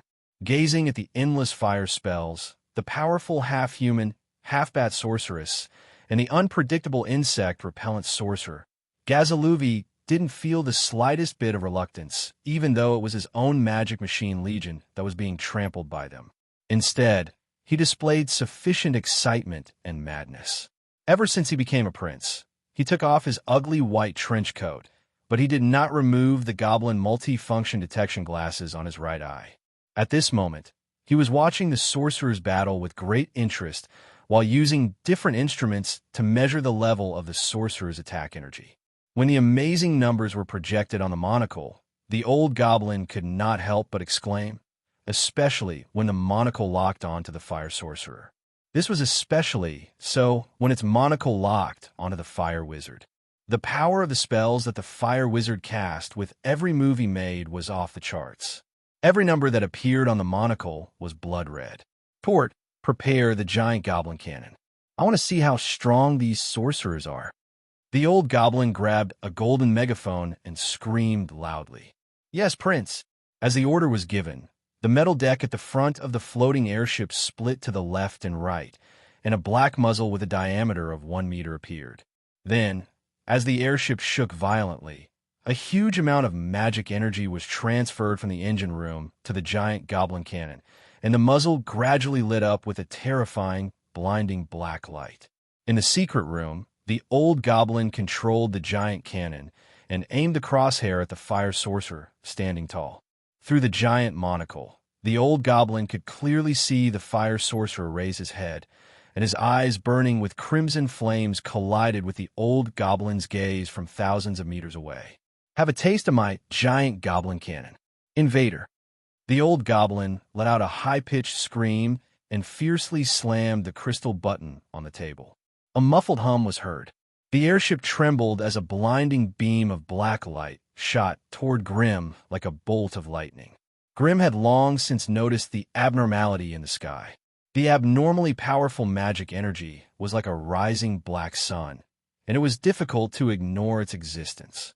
Grim used a ring of resistance to repel all the enemies around him. He then stood up straight and looked up to silently sense the enemy's intentions. This was a mass of magic energy that had not been modified, and it still contained the violent and chaotic nature of the void. It should be the void energy extracted directly from the spatial furnace. From this point of analysis, there must be a stable spatial furnace in the core area of the floating airship. Goblins did not have innate elemental talents, so it was difficult for them to convert the void energy into various forms of magical spells. Therefore, they could only gather the void energy and use the extremely crude method of shooting it directly to use this energy. However, the void energy had the characteristics of annihilation and chaos, and it was also a huge damage to the stable elemental energy in a sorcerer's body. Therefore, although the goblin's attack method was simple and crude, it was not weak at all. Grim watched as the enemy's cannons lit up like a black sun, watched as the body of the airship trembled violently, and watched as a black light beam shot straight towards his chest, The speed of the black light was not fast, but the void energy it contained could obviously destroy the elemental balance in the plane. Therefore, wherever the black light went, the void of the plane trembled and surged, and the air crackled with a chain reaction of elemental energy. The black light beam, that was originally less than a meter in diameter, had already expanded to a huge light beam with a radius of 20 meters. By the time it reached Grimm, the light beam had covered a radius of 100 meters, and the attack power per unit area was over 1,000 degrees. It was not the temperature, but the energy attack power was over 1,000 degrees. Grimm's heart trembled, and he used a flame leap to teleport as far as he could. Mary, who was at the edge of the black light beam, spread her wings and escaped at a terrifying speed that the naked eye could not follow. This made things difficult for Bliss, who did not have any mobility spells. He lowered his body and turned into a swarm of insects that burrowed into the ground. The dozen or so thorny scorpion battle beetles surged forward in a frenzy, forming a layered black beetle shield above his head. However, the void energy attack of over 1,000 degrees was not that easy to deal with. Chapter 506. Ever since the start of the battle, Grimm had been doubtful. He felt that the Goblin Plane did not live up to its name, and the power it displayed was too weak. Although they were both small planes, the Goblin Plane's power system was much weaker than the Night Plane's. At the very least, the Night Plane still had Grade 4 Dragon Knights, but in the Goblin Plane, a Grade 2 battle magic machine like Tigule was already considered top-notch. Grimm had always been puzzled by this situation, and he had planned to observe for a while longer to find the source. However, at this moment, when he saw the black beam shooting towards him, Grimm instantly understood where the Goblin Plane's core power was. Damn it, they've invested most of the plane's power into magic energy. Grimm had the ability to quickly leave the battlefield, so he could easily imagine all this. However, Bliss, the bug shaman who was left in the range of the black beam, instantly became the most pitiful person on the battlefield. Like Bliss, there were two other battle magic machines within the range of the black beam. The moment they came into contact with the black beam, they quickly melted like candles and then vaporized. Bliss was still digging into the ground, but it was a pity that his digging speed was not as fast as the black beam.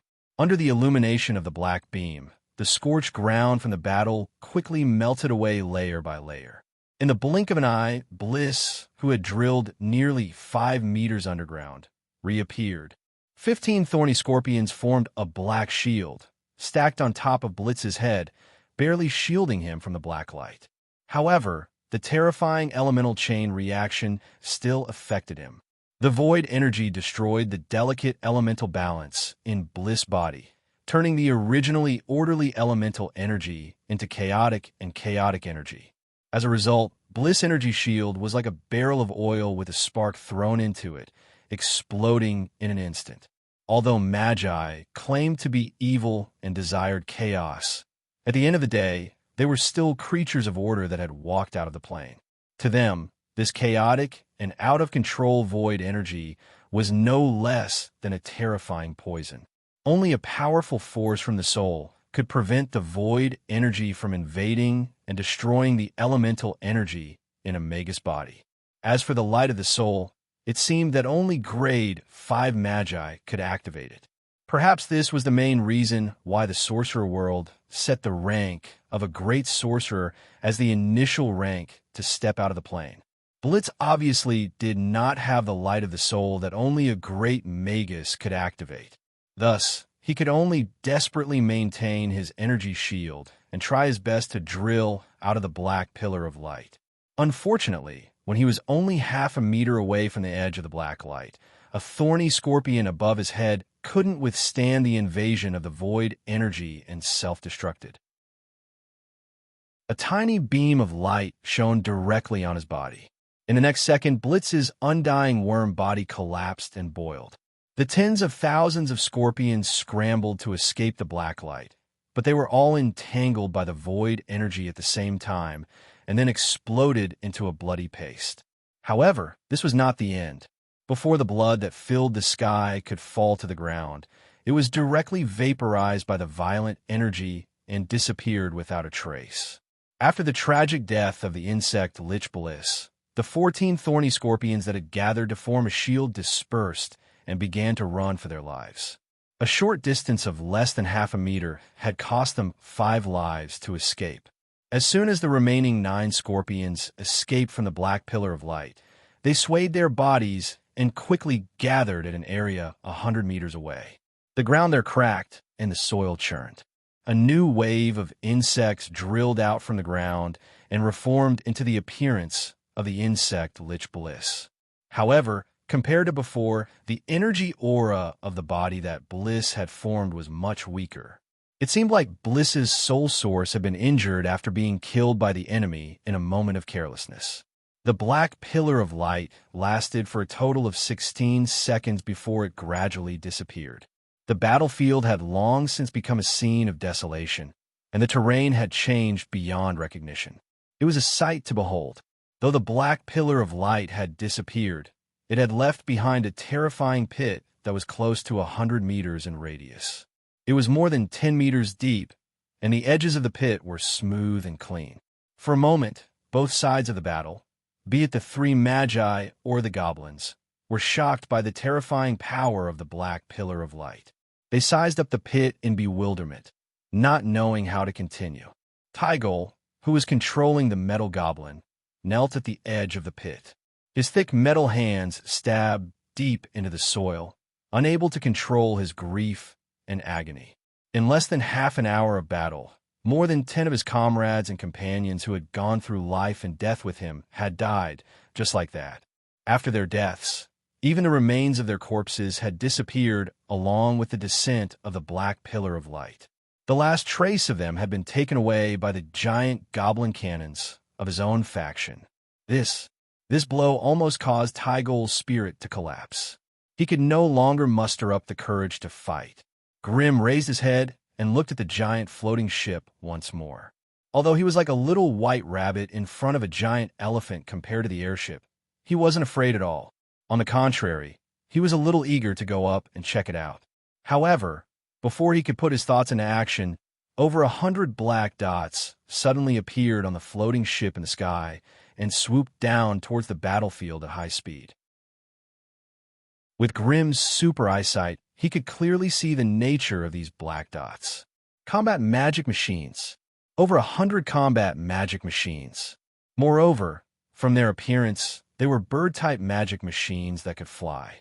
Grim's heart trembled, and he finally dispelled his previous thoughts. This was not their world, but the world of the goblins. As an invading Tier 2 sorcerer, Grim still had to maintain his vigilance and respect when facing an army of native elites from an entire plane. Therefore, he whistled without hesitation, and Grim took the lead to slip away.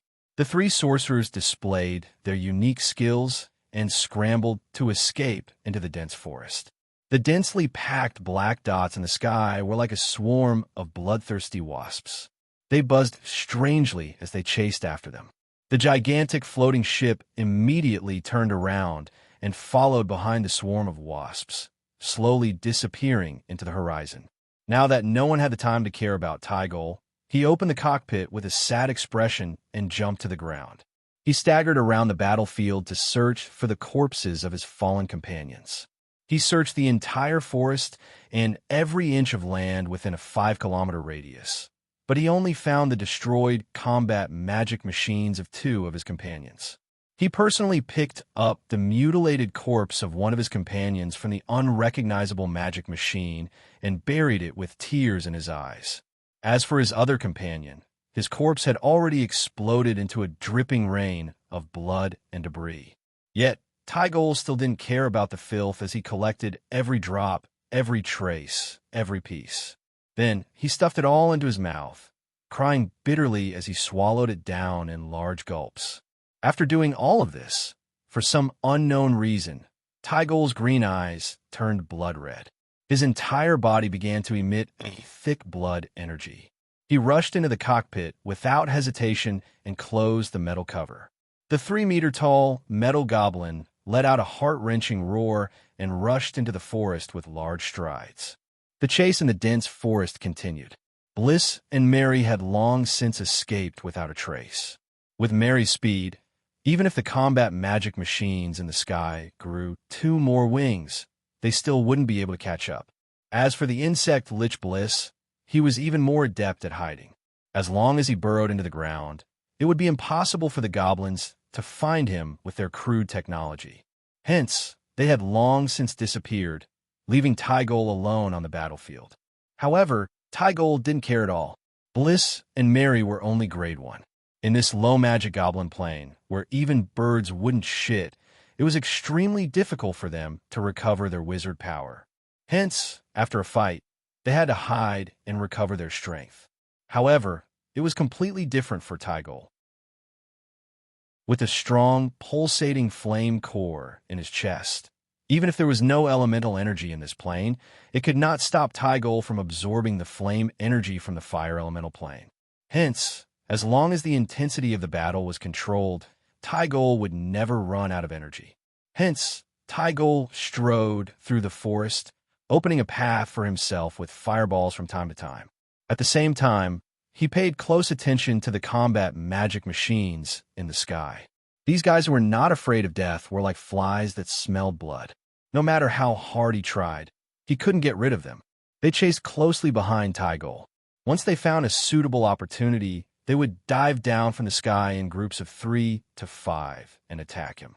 As Tygol escaped, he could see the wreckage of the combat magic machines every 5 to 6 miles. Although they crashed in different places, they all had the same characteristic. That was, none of the goblin mechanics among the combat magic machines survived. After the initial battle, Tygol had already figured out the combat magic machine's fighting style and attacking methods. Hence, his counterattack was especially sharp and ruthless. 3 consecutive exploding magma fireballs were enough to break through the energy shield of the combat magic machine. All that was left was a powerful, penetrating death gaze. Of course, Tygol was only using flaming rays, but in the eyes of the goblins, it was the most terrifying death gaze.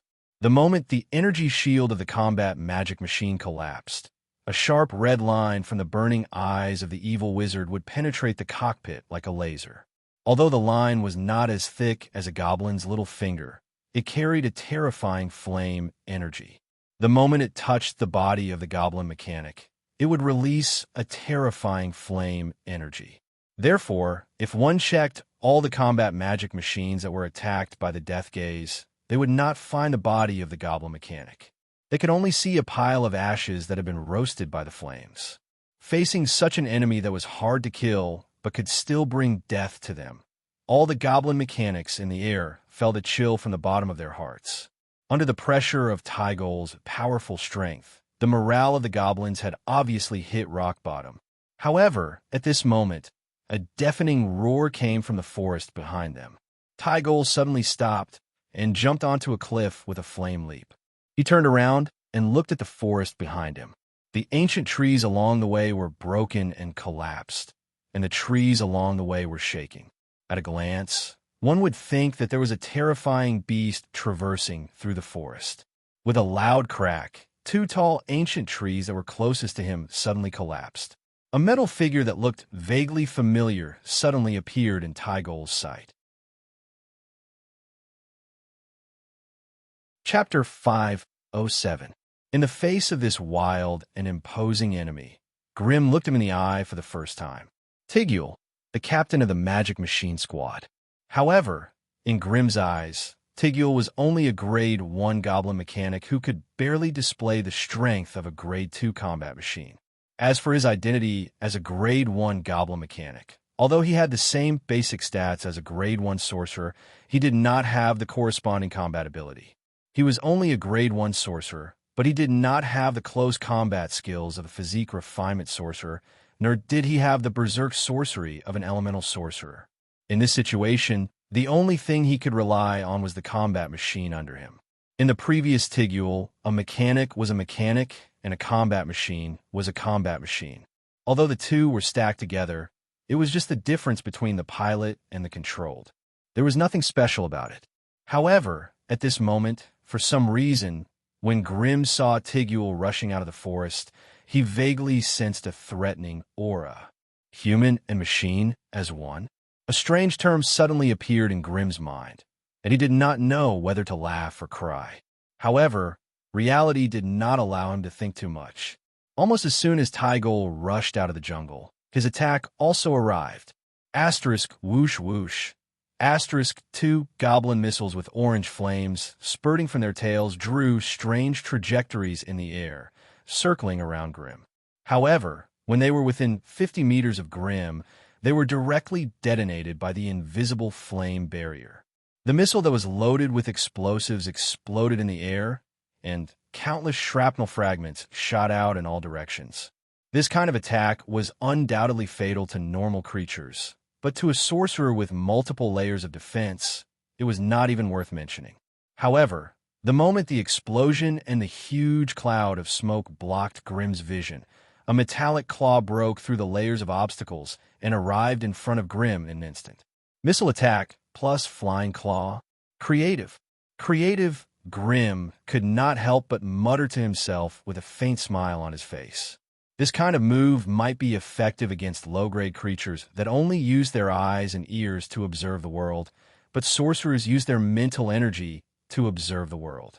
In the face of the all-encompassing spiritual perception, those little tricks to confuse people's eyes had no place at all. Grimm's body trembled slightly, and he used Flame Leap to appear 50 meters behind him. However, what left him surprised was that just as he walked out from the flames, the metal gnome controlled by Tigul had already turned around and was less than 20 meters away from him. The metal gnome stretched out his hand and shot out thick flames from his palm, using the reaction force to propel his body at a speed 3 to 5 times faster than normal as he pounced towards Grimm. However, it did not retract its other hand. Instead, it swung the 10-meter-long metal cable and smashed the metal hand over like a meteor hammer. When a meteor hammer was about to hit him, Grimm's flame jump had only lasted for 1 second. If he wanted to flash again, he would need at least 2 seconds. F***CK. His strength had exploded. Grimm cursed as he raised his right hand. An equally huge flaming hand condensed in an instant. But at the same time, the metal goblin opened its mouth and a gun barrel extended out from inside. In the next second, a storm of metal bullets blasted the flaming hand apart. After receiving Tigul's encouragement, a dozen or so combat machines in the sky that were closest to Grimm immediately swooped down, looking like they were going to attack for both sides. Damn it, if I don't show you my true colors, you'll think that a Tier 2 sorcerer is a pushover. Grimm, who had been at ease all this time, was forced into a corner by Tigul's sudden burst of power. Even his calm mind began to waver. Grimm's heart was filled with killing intent. He stretched out his left hand, and the destruction flame wizard staff appeared in his hand. In the next second, flames surged out of his body, instantly turning him into a terrifying flaming man. Hence, a 3-meter-tall goblin metal magical machine and a 2-meter-tall flaming man surrounded by wild flames intertwined like 2 terrifying demon gods, killing each other crazily.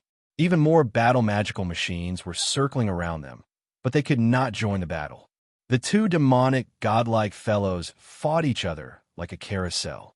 Violent high-temperature flames and metal fragments shot out continuously. Any object that they hit would leave a hole through.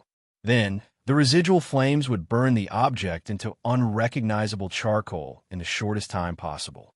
For a short time, the Tier 2 Grimm and the Tier 2 Metal Gnome were locked in a stalemate. That's right. At this moment, Grimm's opponent was no longer a Tier 1 Tigul, but a Tier 2 Metal Gnome that had completely fused with the Metal Gnome. Tigul's usage of the Metal Gnome's attacks had reached the limits of the Metal Gnome's capabilities. His own attacks had also reached the pinnacle. Blocking the Metal Gnome's position, rhythm, and relentless pressure were all tactics and tactics. Meanwhile, inside the Metal Gnome's control panel, Tigul desperately controlled the Metal Gnome to dodge and maneuver with blood dripping from the corner of his mouth. At the same time, he frantically requested the giant gnome cannon to fire at him. Thus, after half an hour, the giant gnome finally reached the best position to attack. The terrifying cannon muzzle on its bow was revealed once more. The battle magic machines surrounding the battlefield silently retreated to a distance, waiting anxiously while imprinting every battle move of the metal gnome in their minds with reverence and reverence. The giant gnome cannon began charging. The black sun appeared once more. Meanwhile, Grim was entangled in place by Tigul, unable to escape. Flame jump seemed to happen in an instant, but it still required around half a second to prepare. Under Tigul's interference, Grim had no choice but to painfully admit that he couldn't even fight for half a second. He could only accompany Tigul, who was unafraid of death, as they waited for the black pillar of light to descend. They didn't have to wait for long. After 45 seconds, the giant gnome cannon's muzzle trembled slightly, and a 2-meter-wide black pillar of light shot out towards the battlefield. The black pillar of light quickly expanded from 2 meters to 10 meters, 20 meters, 50 meters. By the time it reached the battlefield on the ground, it had already expanded to a 100-meter diameter. No flesh and blood creature could survive within the black pillar of light. At the very least, the low-level creatures in the planar plane would find it difficult to resist. Just as the goblin mechanics opened their hatches and silently sent the great Tigul off, a huge cluster of flames suddenly appeared outside the range of the black pillar of light. Grim walked out of it with the metal goblin whose limbs were limp. What happened? Did I fail? Countless questions appeared in the minds of the gnome mechanics. They silently stared at the two in the distance, not knowing how to react. Grim loosened his grip and tossed the metal gnome to the ground. He wiped the cold sweat off his forehead and congealed a large flaming hand. He tore open the metal plate and revealed the green gnome Tigulu, who was similarly limp and limp. "Why did you save me?" Black blood flowed out of the corner of Tigul's mouth. He screamed, "We are enemies. Why did you save me?" Grim smiled coldly. "Because I was happy." Such a simple sentence instantly made Tigul choke for a long time. After a long time, he cursed, "Don't be so smug. If it wasn't for the fact that my magic machine just happened to run out of energy, do you think you could have escaped from the black light alive?" Grim sneered. "Your metal gnome has 7 sets of magic energy batteries installed, and each set of batteries can sustain your magic machine for 5 minutes of basic combat. And your explosive power just now increased the battery consumption by 37%, the damage to your magic machine by 25%, and the duration of combat decreased by more than 46%. If you hadn't calculated the time accurately, do you think I would have played with you until now?" Tigul's fierce eyes were frightened by the other party's calm calculation. In the battle, just now, he had relied on his blood to explode. During the battle, he had never calculated, and it was impossible for him to calculate such precise numbers. Out of respect for his opponent, he could feel that every number that the other party said was completely true. But if it was all true, didn't that mean that the entire battle had been in the palm of the other party's hand all along? Then what could be more damaging to his confidence and fighting spirit than this? The blood energy on Tigul's body instantly dissipated, and his entire body withered once more. The other party came from the terrifying Magus world, a large plane renowned throughout the multiverse. It was also a place where evil and cruel plane conquerors gathered. The knowledge and power that the other party grasped were clearly far above that of the gnomes. Could the gnome empire really fight against such an enemy? Just as Tigul's heart was trembling and he didn't know how to face his own heart, Grim turned around and looked at the slowly advancing magic machine army. His entire body turned into a ball of flames once more, and he disappeared from the battlefield. The other party left. The other party didn't kill him. For some reason, Tigul didn't feel the slightest bit of joy at having escaped. Instead, he felt a kind of sorrow and depression. Perhaps I should have died in that black light, Tigul thought in a daze. Tens of miles away from the battlefield, Grim met up with Mary and Bliss, who had taken a detour. Of course, Grim could not avoid Mary's complaints. She complained that he shouldn't have taken the risk so easily. "Let's go," We need to shake off the giant floating ship's pursuit before it gets here." Grimm said a few simple words, and then quickly fled with the two of them. "Master, after a few days, who will we teleport to next time?" Buglich Bliss couldn't help but ask curiously. Chapter 508. With the sorcerer's strange spells, it was almost impossible for the goblins to track them for a long period of time. Hence, when Grimm took out the demon crocodile hunter that he hadn't seen in a long time and slowly sank it into the ground, the goblin mechanics that swarmed over were all dumbfounded. They had yet to develop a tool to track an enemy that was stealthily moving underground. Hence, the only thing they could do was to mobilize more local garrisons to cover every corner of this region and strive to find traces of the enemy as soon as possible. In fact, they didn't even need to search. At a certain moment 5 days later, they once again detected that strange spatial ripple. The source of the spatial ripple turned out to be another goblin province thousands of miles away. Karai region. In a hidden basement, the mechanical girl Sabrina and the poisonous centipede Ender fell to the ground in pain as soon as they crossed over to another plane. But in comparison, the pressure that Sabrina had to endure was obviously lighter than Ender's. Perhaps this had something to do with her compatibility with the laws of the plane here. Due to the unique racial characteristics of the Goblin Empire, only the goblins could call the shots in this land and hold the position of ruler. Along the way, be it the goblin caravans riding on giant kodos or the goblin villages and towns that could be seen everywhere, those who could become nobles and own large amounts of land, manors, and mines were all goblins. As for the other races, they could only do dirty, dangerous, and lowly jobs. To be honest, seeing the goblins dressed in red and green with makeup sitting on carriages swaggering through the streets, followed closely by humans and elves serving them attentively, and carried the carriages by burly trolls or minotaurs shouting slogans. After seeing such a scene so many times, the wizards couldn't help but feel that they were going insane. The trolls had strong bodies and great strength, so they became the best miners and slaves for the goblins. The indigenous humans were weak, but they were good at learning and creation, so they became the goblins' butlers, tailors, and bakers. The wood elves were naturally weak, but they had great talent in plants, so they became the gardeners and planters of the goblins' manors. Countless native races were utterly defeated by the goblins' guns and cannons. For the continuation of their race, they could only obediently become their captives and slaves. The goblins had tamed giant rhinoceros-like kodos as long-distance transportation tools, tamed chocobos as land mounts, tamed hippohawks as flying mounts, tamed tiger sharks as sea mounts, and these were all just auxiliary tools for the goblins' armed forces. The true embodiment of the Goblin Empire's dominance was the engineering magic equipment and battle magic equipment that were scattered all over the place. From the gnome villages and cities that Grimm and his companions passed by, it could be seen that the education rate among the gnomes was almost 100%. Moreover, their young goblins would be tested for various talents from a young age. Then, they would be nurtured in different directions according to their individual abilities. Currently, the most popular profession in the Gnome Empire was the gnome mechanic. Becoming a goblin mechanic would allow one to become a noble among the goblins in a single step and come into contact with all kinds of engineering magic machinery.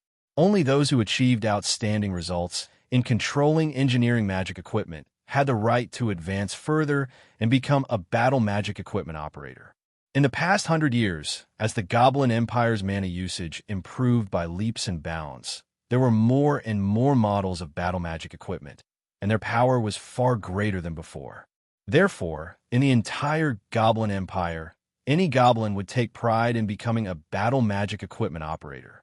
Apart from the goblin mechanic, the Goblin Empire also had many sub-professions, such as goblin engineers, goblin alchemists, goblin blacksmiths, goblin musketeers, goblin cannoneers, goblin tankers, goblin pilots, goblin technicians. It had to be said that the goblins were generally short and weak. If not for the engineering, magic, and alchemy that gave them a foothold, they would not have the ability to control an entire plane with their current strength. If one wanted to understand the goblins, they had to mention the most impressive thing about them: their adventurous spirit. There were many powerful races in this plane, but why did they not become the rulers of the plane? Instead, the skinny goblins became the son of the plane. One of the main reasons was that the goblins had an abnormal passion for knowledge and technology that surpassed other races. In every goblin town or city, the largest and most luxurious building would definitely be a goblin alchemy laboratory. Moreover, there would definitely be rows of goblin sages standing at the entrance of the alchemy laboratory. In the Goblin Empire, those who could be called sages were great goblin inventors who had made groundbreaking contributions to goblin engineering or goblin alchemy. Relying on their accumulation over the generations, the goblins had evolved from the alchemy laboratory to the engineering civilization, and then from the engineering civilization to the steam civilization. Now, there was a new energy system, mana. Based on Grimm's experience, if the goblin plane was given another 1 or 200 years to develop, they would definitely be able to evolve into a mana civilization. When that time came, it would be time for them to step out of the narrow goblin plane and carefully explore other planes. Unfortunately, while they were painfully going through the transition from a steam civilization to a mana civilization, Grimm and the others had arrived. Perhaps this was the fate of the goblin plane. Because of Grimm, the goblin plane had a chance to rise in power, but also because of Grimm, the goblin plane had to face the invasion and greed of the powerful sorcerer world.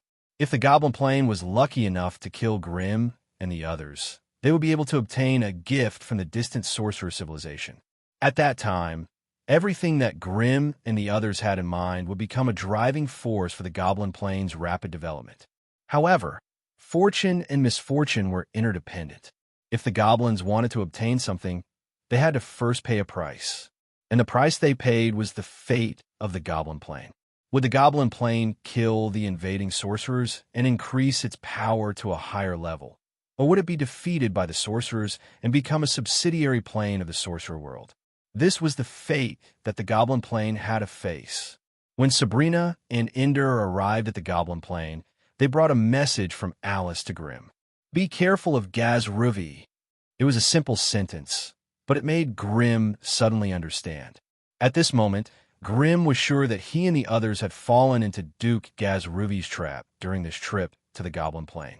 For some unknown reason, Gazruvi had intentionally or unintentionally leaked the coordinates of the goblin plane to Cabby, and then smoothly received the problematic magic stones. If they followed the normal procedure, Grimm and the others would have used the silver void stone hidden in the magic stones as the coordinates to travel to the goblin plane. What awaited them would be mountains of battle magic machines and an impregnable cage trap. Perhaps because she sensed something was wrong, Alice gave up on the silver void stone coordinates and sent the Buglich Bliss into the goblin plane using the chaotic teleportation method. This was obviously out of Duke Gazruvi's expectations. When Gazruvi realized that the wizard from the other plane did not appear in the trap according to the preset script, there was a sudden news of a space invasion from somewhere in the Goblin Empire. He knew that his plan had failed, so he brought a large number of his subordinates out of the capital in an aggressive manner, wanting to capture and kill the wizards before they grew stronger. But when he really came into contact with a few wizards, Gazruvi was surprised to find that the reason why wizards could become the fearful slave owners and invaders of the plain world was indeed because of their own skills and strange witchcraft. The 3 magi who had invaded earlier were all very difficult to deal with and strange to deal with. Even if he brought the most elite magic machine legion of the Goblin Empire, it was still difficult to gain any advantage over them. Therefore, when Gazruvi once again sensed a strange space fluctuation, he immediately led a large number of his subordinates to the source of the space fluctuation. This time, it had brought 2 floating warships and thousands of combat magical machines. In a cave at the edge of the Kozanla Mountains, a bonfire was lit in the middle of the dark cave. The flickering flames illuminated the small space and also reflected a few figures beside the fire. Large pieces of bear meat were cleaned and slowly roasted on the fire. Poison Woman Ender was indeed a witch who had been out all year round. She was quite good at cooking and roasting food. Golden fat overflowed from the fat meat, sizzling as it was burned by the bonfire. From time to time, the Poison Woman would pinch some colorful powder from the seasoning bag at her arms and sprinkle it on the meat, making it more fragrant. Although the few present were all-powerful wizards, and their body structure was completely different from ordinary humans, most of their human nature was still preserved. Just like the mechanical girl Sabrina, several of her main organs and most of her external limbs had been replaced by alchemy machines. Moreover, her stomach had already become a miniature furnace, able to instantly break down anything she ate into the most basic nutrients and food residue. Because this way of digestion had the highest energy efficiency, there was very little food residue produced. Therefore, overcooked food was not necessary for her at all. Most of the time, she would get more energy from eating the original bloody bear meat than the barbecued ones. However, as a former human, Sabrina still retained most of her human habits and nature. Chapter 509. Tell me, why did you bring me here so early? Endo the poison centipede asked absent-mindedly as he took out a small knife and cut the golden brown bear meat into edible strips and put them on his plate while he asked casually. According to the original plan, Sabrina and Cabby were supposed to be in the third batch of transmigrators. However, Grimm had changed the order of the list and moved Ender from the fourth batch to the third. That was why she had appeared here 5 days earlier. With the Hikila resonating crystal, Grimm and Alice in the sorcerer world could maintain a close connection even if they were in 2 different planes. Because this place suits you better. Grimm chuckled as he praised Ender's cooking. After a few battles with the goblins, I realized that you're the most suitable person to deal with them. Are you talking about using poison? Ender asked hesitantly. Yes. Here, we're at a disadvantage in terms of numbers. Due to the huge difference in races, it's difficult for us to disguise ourselves and hide somewhere. So, it's going to be a long and drawn-out guerrilla warfare. If they chase and we run, it'll be difficult for us to establish a foothold. That's why you thought of using poison. Not poison, but plague. Grimm's black pupils flashed with a cold glint under the light of the bonfire. Poisoning hundreds of goblins won't help us much.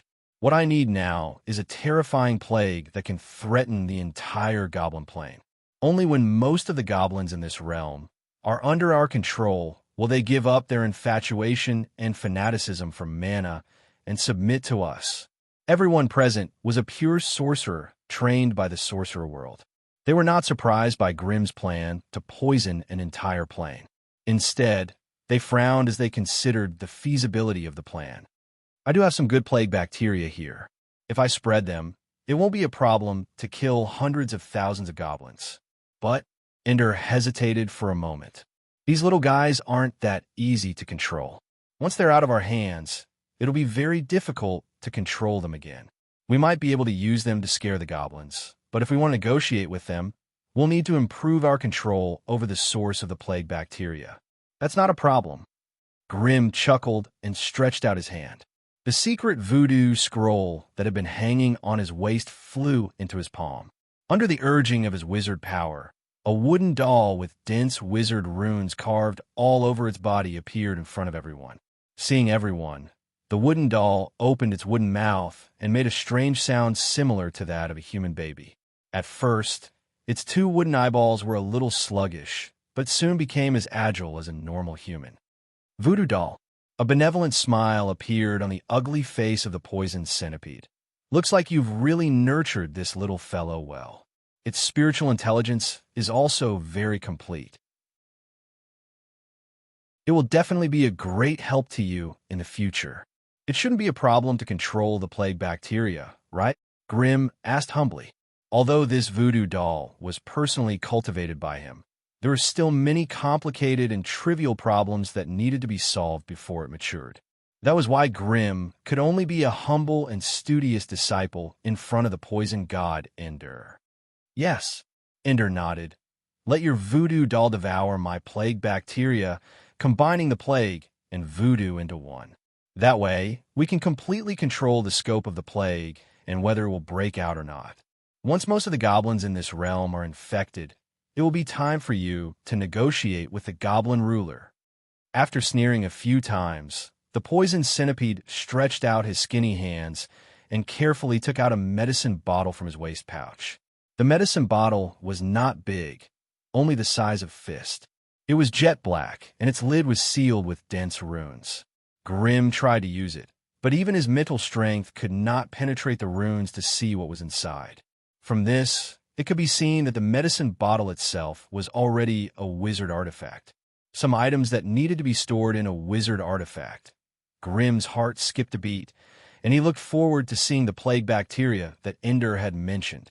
Following a strange process, he first tapped a few spots on the body of the medicine bottle, then brought it to his mouth and chanted a few spells in a low voice. The runes on the medicine bottle were finally removed. Get your voodoo doll ready. At this moment, the poison centipede's expression was extremely solemn. Once the plague bacteria spreads, even I will not be able to retrieve it or completely destroy it.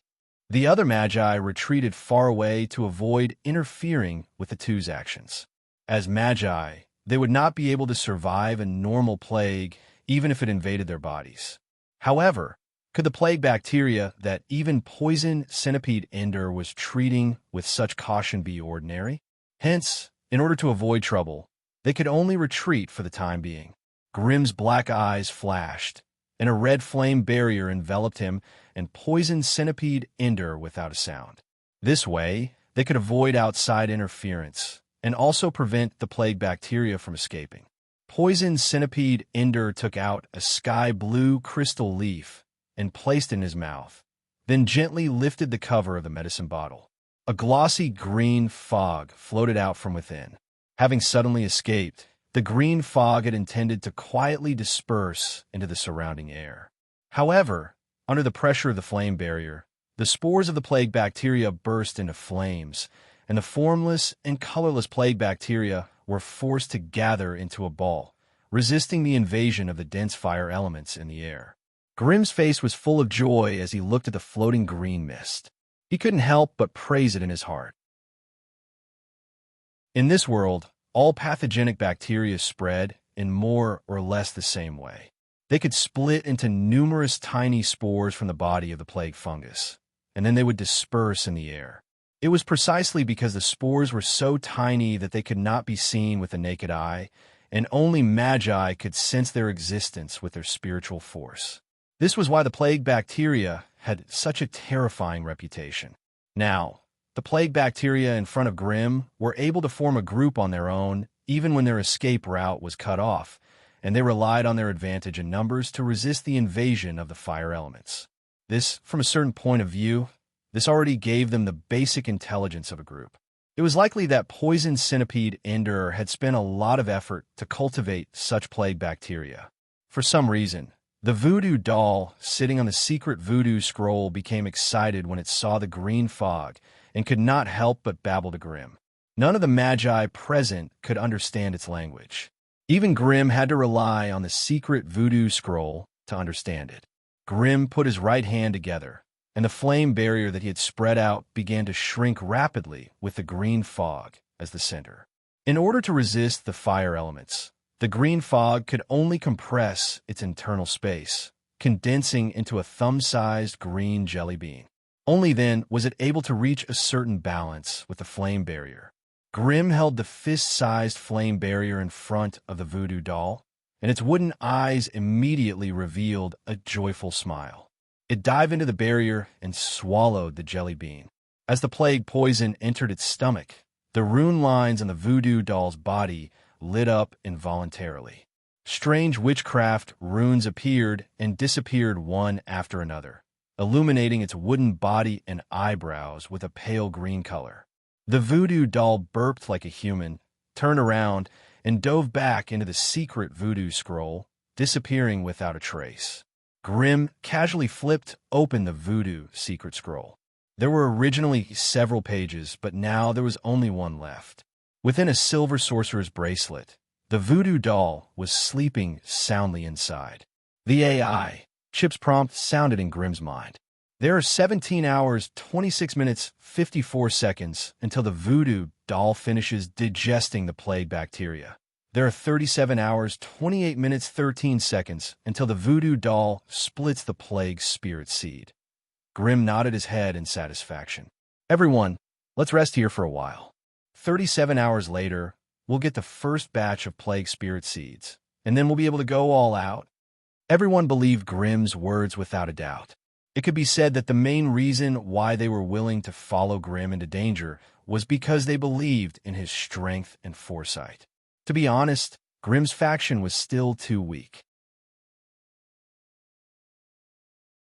Looking at it with his fingers, he felt that the number of magi Grimm had gathered in the blazing flame monarch surpassed the number of magi the Salubo family had stationed in Fedina City. Did this mean that Grimm's faction strength had already surpassed the Salubo family strength? No.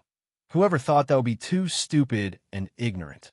Even though Grimm's camp was strong and full of talents, after a bloody and cruel planar war, how many of them would be left? It had to be known that in the Knight's Plain, even with a great magus like Salubo holding the line and 2 grade 3 magi acting as the main force, the Salubo family had still lost 9 magi before they managed to take down the Knight's Plain. Although the Goblin Plain that Grimm had chosen was far weaker than the Knight's Plain, it had a hidden trump card in the form of magic energy. If they went all out and clashed head-on with such a large goblin empire, the number of invading magi who died would definitely be terrifying. Would Grimm's faction be able to pay such a price?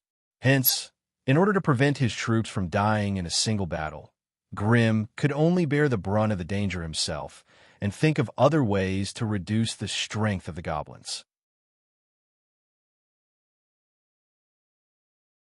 Chapter 510. 2 days later, the first poison spirit seed was finally born. And so, Buglich Bliss became the first magus to leave the group. The main group continued to advance towards the capital of the Goblin Empire, Anvilmar, while Bliss took the poison spirit seed south.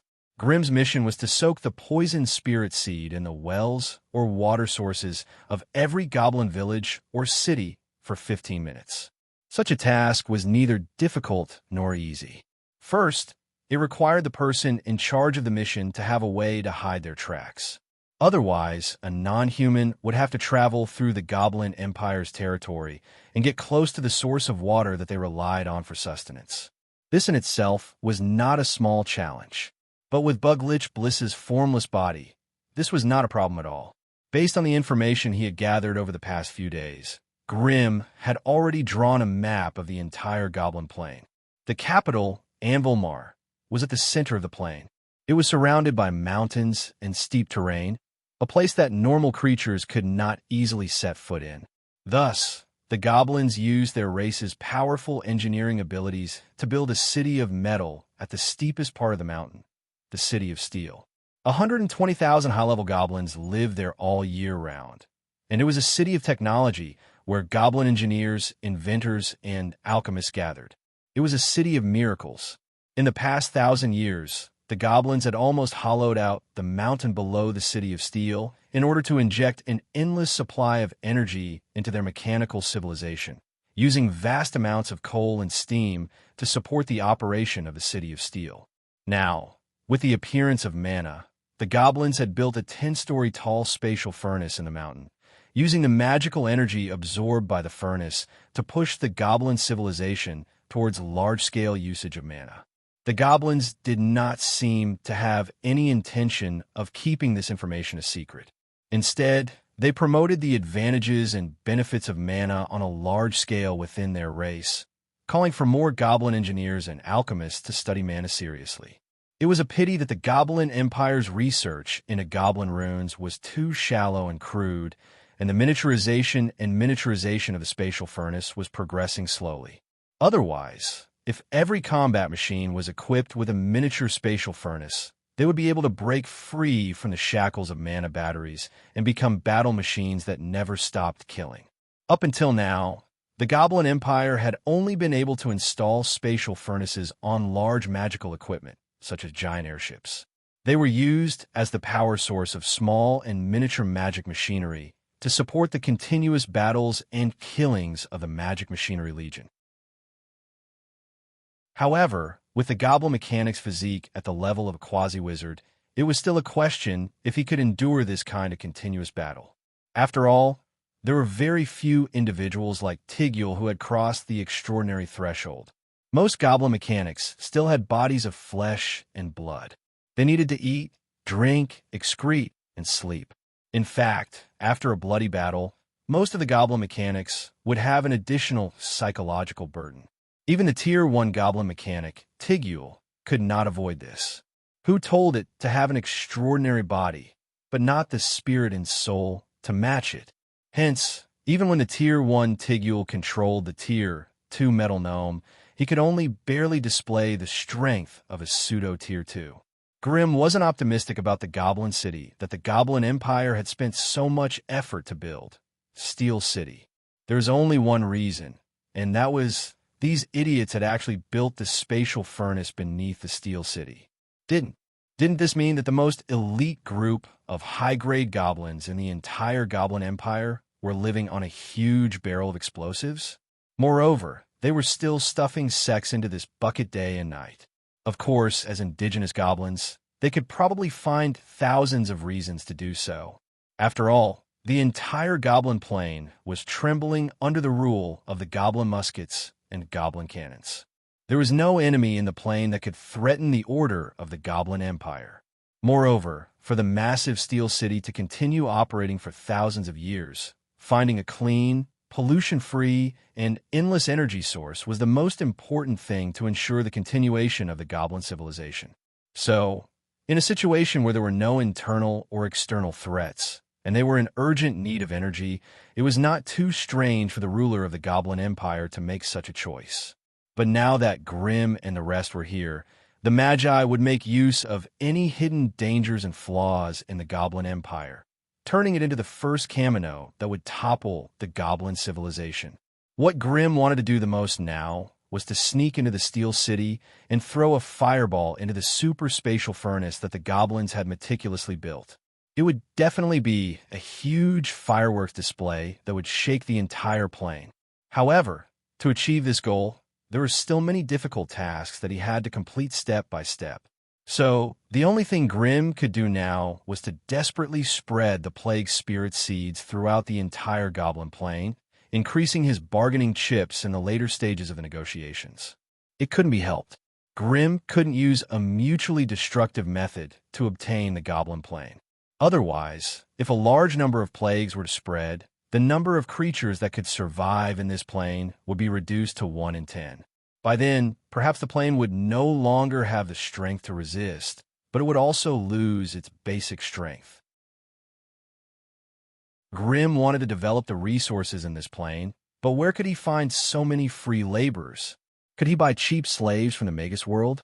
Developing a plane didn't require a few hundred or a few thousand basic laborers, but tens of thousands of adult slaves with strong physical strength.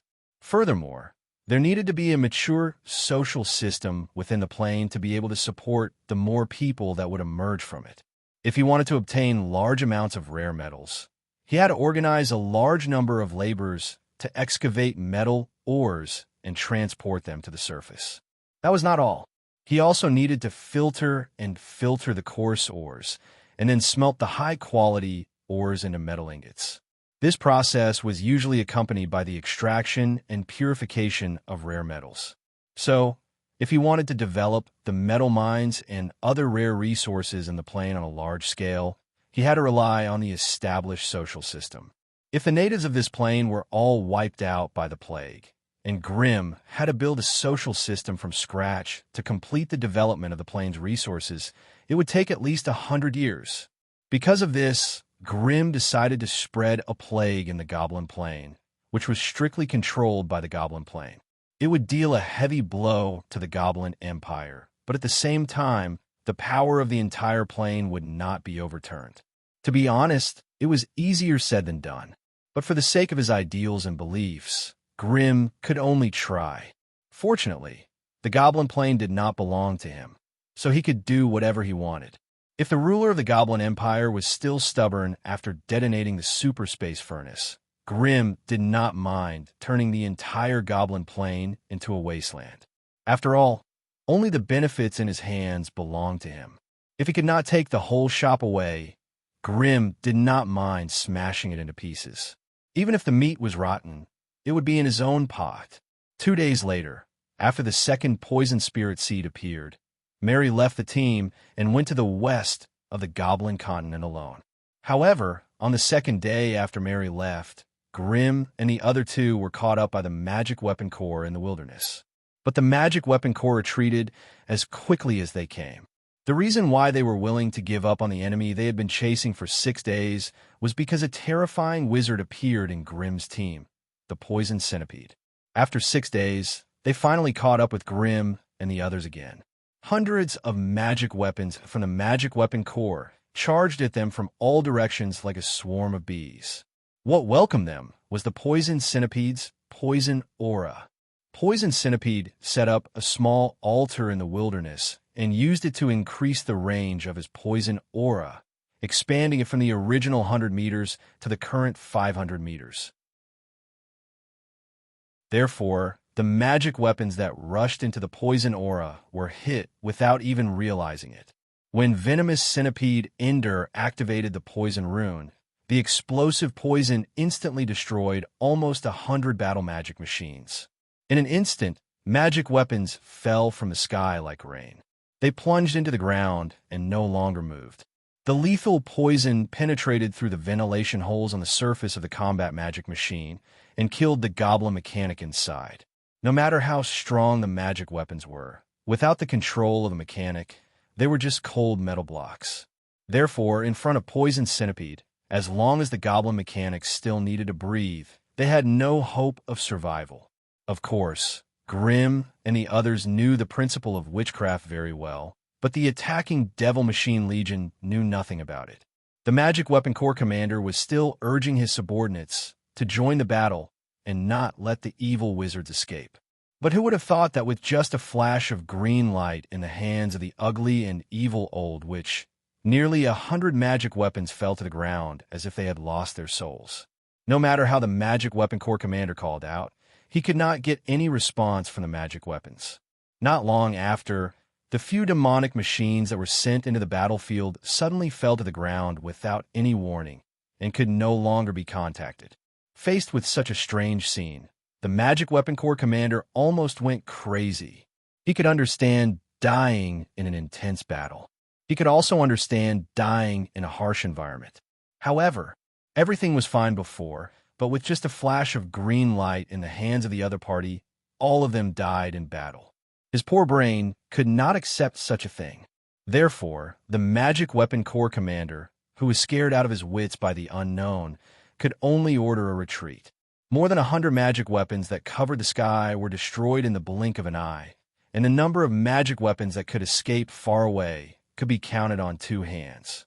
Such a tragic loss made the goblins grieve, and they only dared to wait until the wizards were far away before sneaking back to the scene and taking away a few magic weapons. After an examination by the goblin doctor, they found out that all the goblin mechanics died of poison. Chapter 511. Losing close to 100 combat magic machines before the battle even started was a huge blow to the goblins.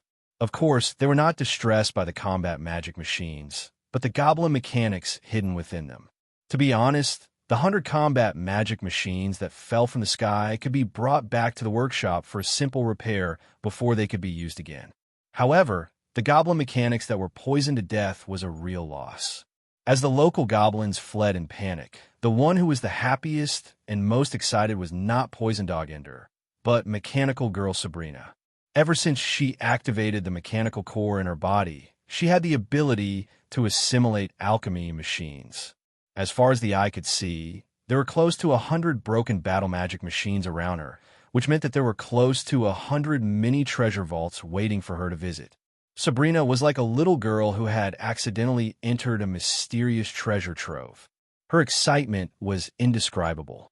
The mechanical eye hidden under the silver mask shot out a beautiful light beam that could be seen with the naked eye. She wandered around the combat magic machines that were in strange shapes while scanning the mechanical devices inside them.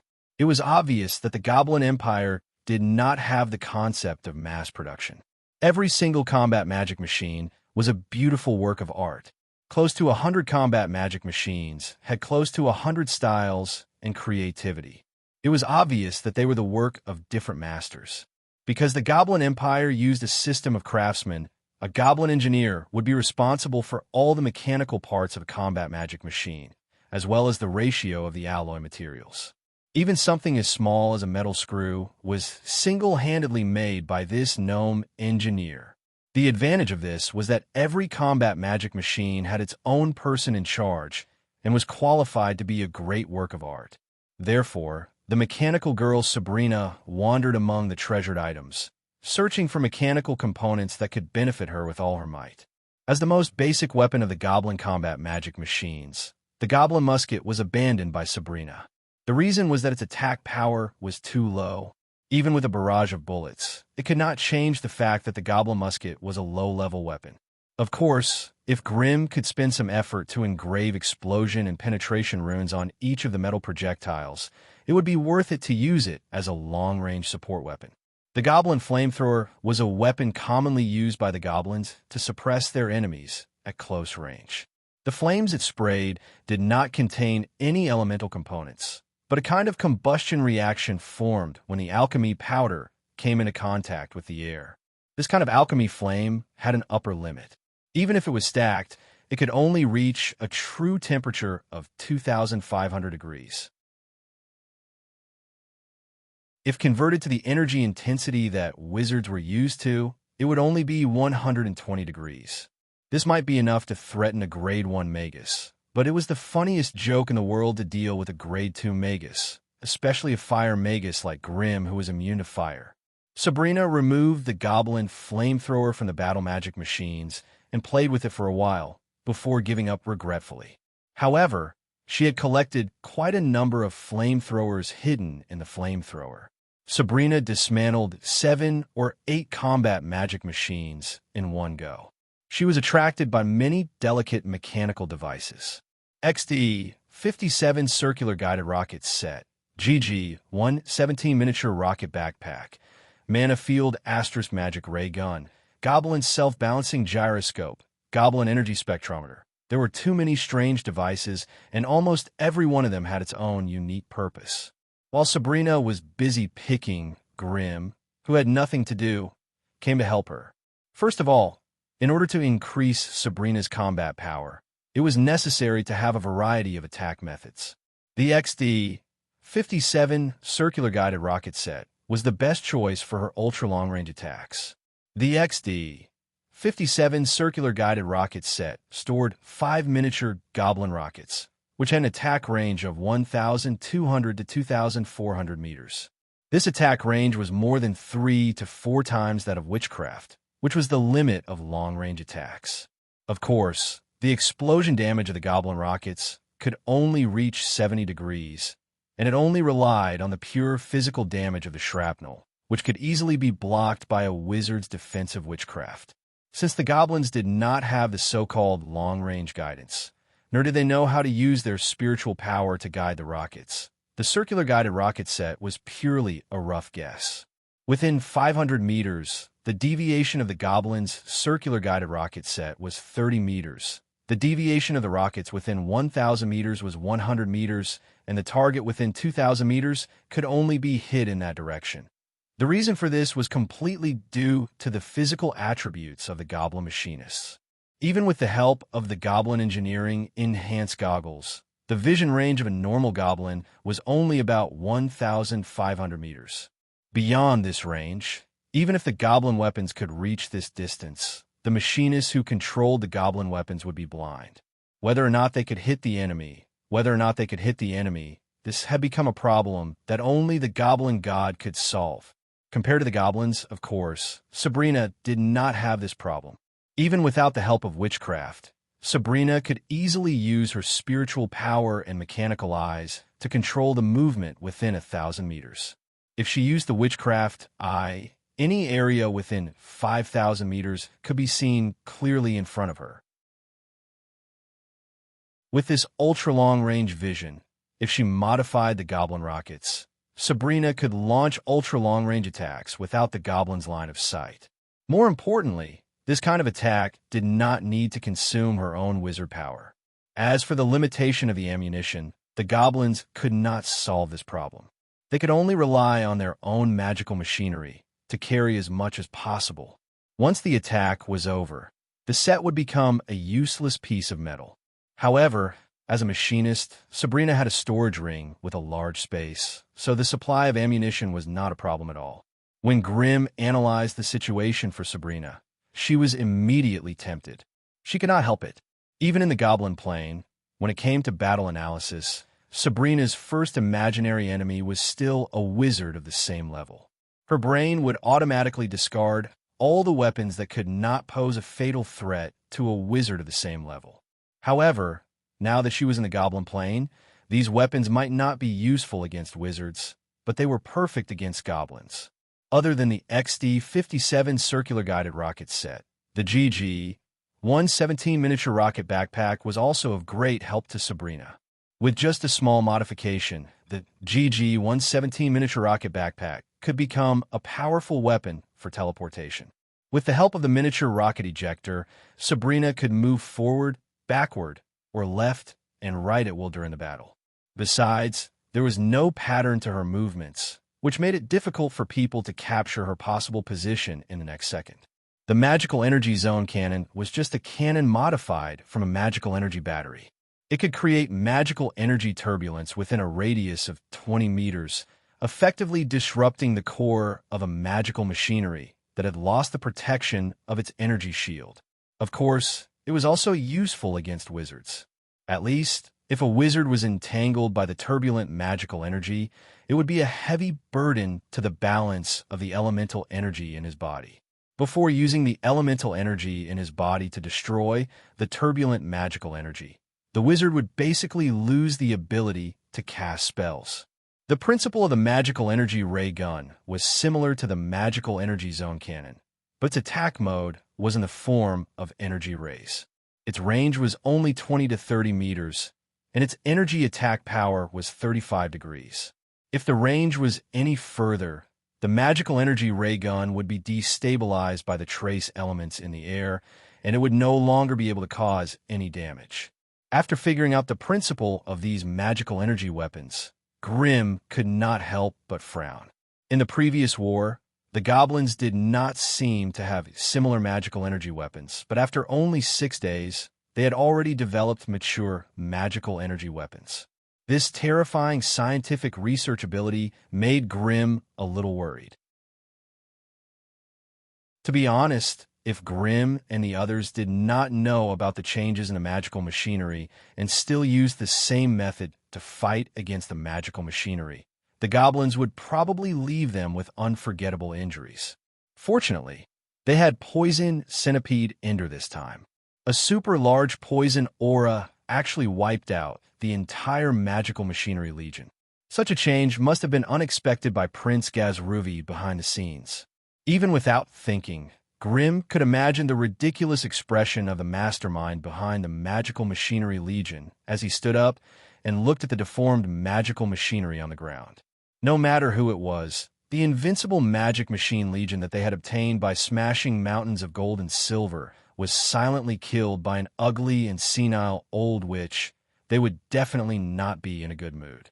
Even though the Goblin Empire controlled an entire plane, it only had a magical machinery legion of less than 1,000 people.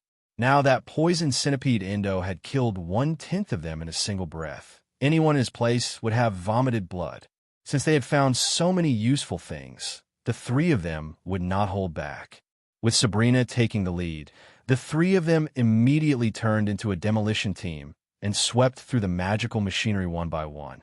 They dismantled all the items and parts that caught their eye and stuffed them into their storage rings.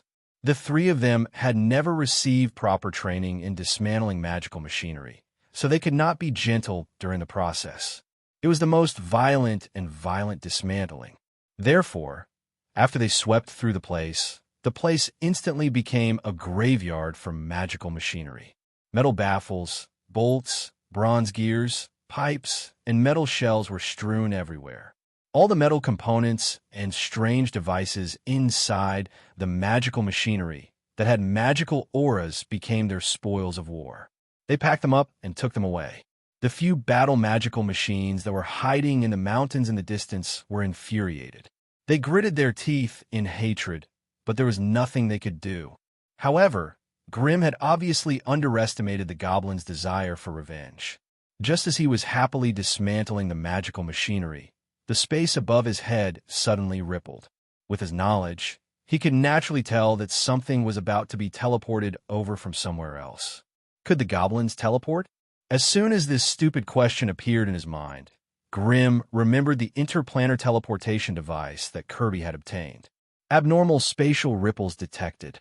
Host, please remain alert. Countdown begins.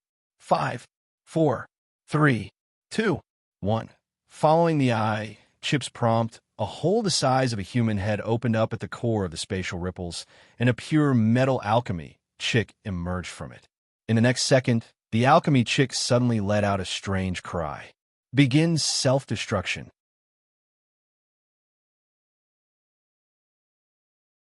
Chapter 512. Teleportation and self-destructing chicks?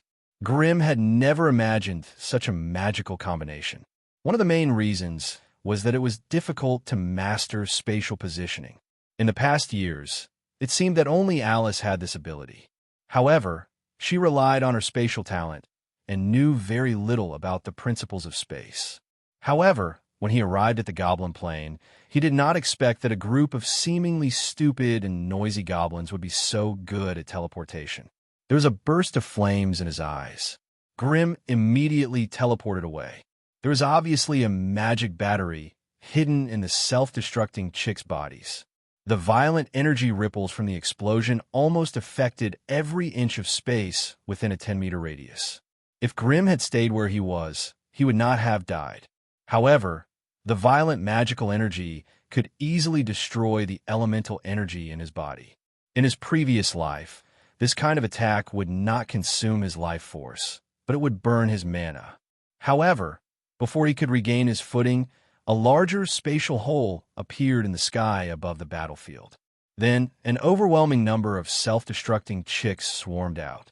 They seemed to have been sent here by the goblins to die. As soon as they saw Grimm and the others, they immediately activated their goblin fire arrows.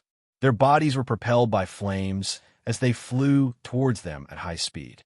How many self-destructing chicks were there? 100 or 1,000? Grimm, Sabrina, and Ender immediately used their unique skills to escape. Behind them, there was a continuous series of explosions. The violent magical energy chased after them, and they did not dare to stop for even a moment. The self-destructing chicks were not living beings, and Ender's poison aura had no effect on them. As for Sabrina, as a mechanic wizard, she was more focused on mid-range combat. However, facing a group of fearless goblin chicks that would self-destruct as soon as they caught them, Sabrina could only flee and use all her spells to save her life. Among the three of them, only Grimm seemed to be at ease. Every time he used his flame leap, he would turn around and use fire spells to kill the self-destructing chicks that were chasing after him. After 2 or 3 attempts, the hidden gnome boss was enraged and teleported a large batch of self-destructing chicks. Grimm's scalp went numb as he looked at the sea of chicks behind him. He could only jump to Sabrina and Ender's side and scurry away with them. The chase lasted for a quarter of an hour until Grimm and the others used up all the energy in the self-destructing chick. At this moment, the massive body of the airship appeared once more over the distant horizon. Go! Grimm turned around and glared at the floating ship. Since it wants to play like this, we'll go to its nest tonight and meet it, he said coldly. As soon as he finished speaking, flames soared into the sky and Grimm disappeared with the 2 girls. As night fell, the gnome continent that had been bustling for a day became silent once more. Under the illumination of the huge silver moon in the sky, the huge airship's body was like a super behemoth. Its metallic shell was wrapped in a layer of silver radiance as it slowly glided 1,000 meters above the ground. The enemies were still fleeing. From time to time, the location of the enemy would be reported back by the magic machine squad in the distance. Every time, the enemy's direction would change. From this, it could be seen that the self-destructing chicks in the day were giving the enemies a headache. They no longer dared to stay in one place for too long, although the floating ship looked cumbersome and slow in the eyes of an outsider. However, only by standing on the deck of the giant warship and looking down at the mountains, hills, rivers, and lakes that quickly passed by could one truly experience the speed of the giant warship's movement. On the dark land, Roland was able to see many scattered lights. Gnome cities were clustered together, while gnome villages of various sizes were scattered like fireflies. Every light that was lit represented the continuation of the gnome civilization. Tigul perched on a small platform at the bow of the huge ship, silently looking down at everything below him. He allowed the chilly winds at high altitudes to penetrate his leather clothes and his similarly cold body. His two large ears, unique to gnomes, were blown to the back of his head, trembling slightly. However, just as he was about to let go of his thoughts, the sound of heavy leather boots rang out. "Lord Tigul, Commander Tort requests that you immediately attend a war conference." A gnome messenger wearing a thick windproof suit and goggles stood at attention and saluted while shouting loudly. There was no helping it. At such a high altitude, if he didn't shout loudly, it would be difficult to hear each other even if they were face to face. "Not interested," Tigul said coldly without turning his head. "Go back and tell Tort that if he doesn't want to kill everyone on the ship, he'd better put up an energy field tonight. Hold on for the whole night." The messenger could only helplessly do as he was told. Moments later, Tort, the captain of the floating ship, appeared where the messenger had been. "You're saying that those human magi will ambush the ship tonight? Where's the evidence?" "There's no evidence." Tort paused for a moment. "Then you have to give me a reason." "Intuition."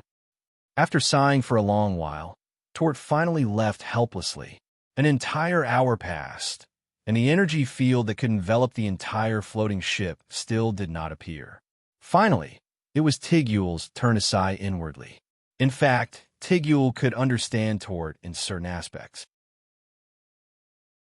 Although he was the commander of the floating ship, he was completely controlled by Prince Gazru, who was hidden within the ship. Activating the energy field generator and putting up a complete energy field would put the floating ship in a safe position, but it would take up 40% of the energy output of the ship's spatial furnace. This way, the flying speed of the floating ship would be reduced by 70%, and it would only be able to hover slowly in the sky at 15 kilometers per hour. At this speed, want to catch up to the human magi, who were constantly fleeing, was simply a joke.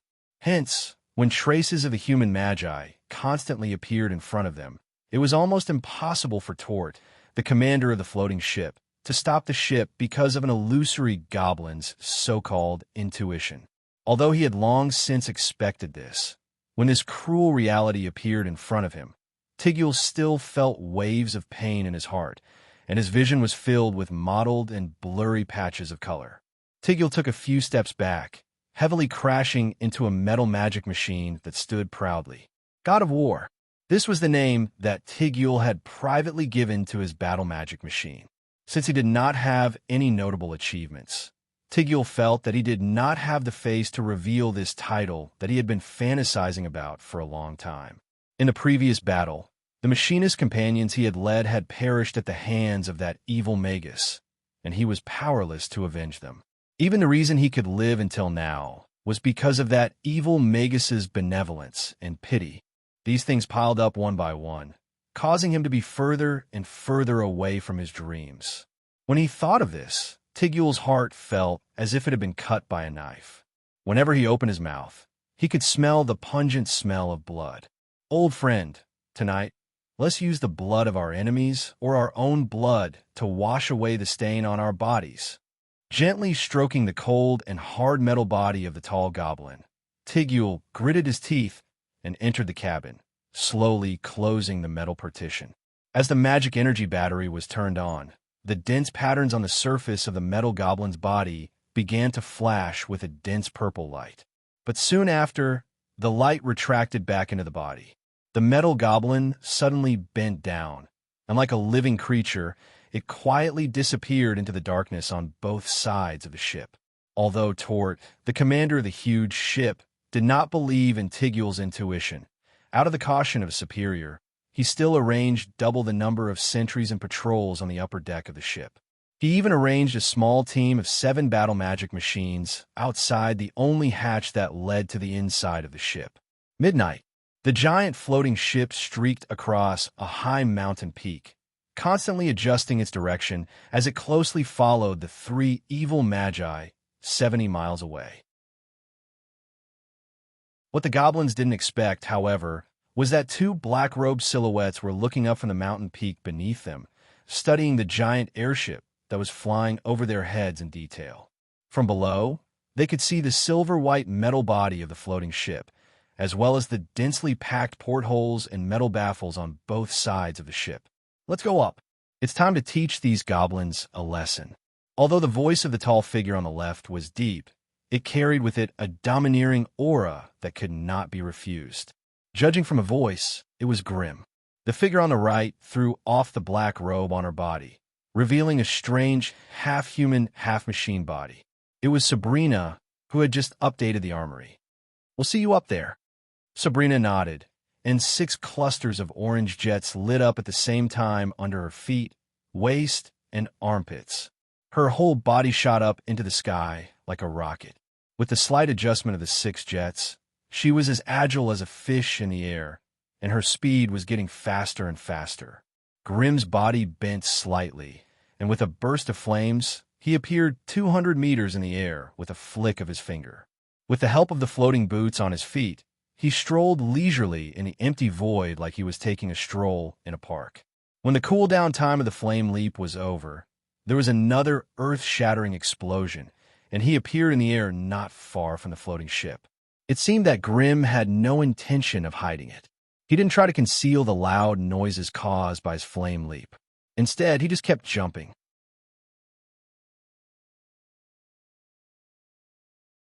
Chapter 5:13. Enemy Attack. As the ear-piercing siren rang in his ears, Grimm did not hesitate to reveal his strongest form. Elemental flames gushed out of his body and circled around him, turning him into a tall and mighty elemental fire elemental in an instant. Waves of scorching hot air spread in all directions, and the temperature within 20 meters of his body rose to a terrifying level of 3,000 to 4,000 degrees in just a few seconds. Even the alloy deck under his feet, flickering with a dark blue luster, could not withstand the terrifying heat, let alone ordinary creatures. The patterns on the surface of the metal began to blur and soften, and Grimm left a series of clear footprints wherever he walked. The sound of the goblin fire spears crackled like beans exploding in all directions. However, with 2 lava shields and 5 fire shields revolving around Grimm, the gnome guards hiding in the dark could no longer attack as freely as before. Any attack that landed on the fire shield would trigger a corresponding flame backlash. The damage the goblin guards could deal to Grimm was negligible, but the flame backlash from the fire shield was too much for the goblin guards to handle. After a series of gunshots, the goblin guards ran out of their hiding places one after another, their bodies covered in flames. The elemental flames were stubborn and persistent. No matter how much they rolled on the ground, they could not be extinguished even if they stripped off their clothes and tried to extinguish them.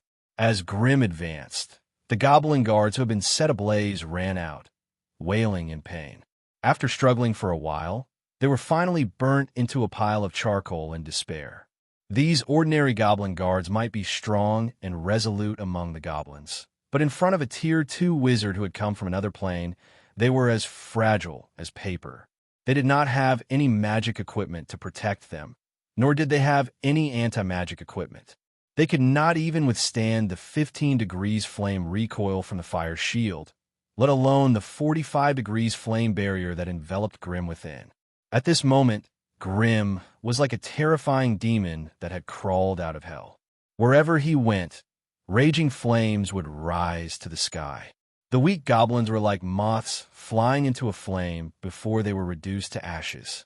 The entire airship was more than 500 meters long, and Grim was only at the front half.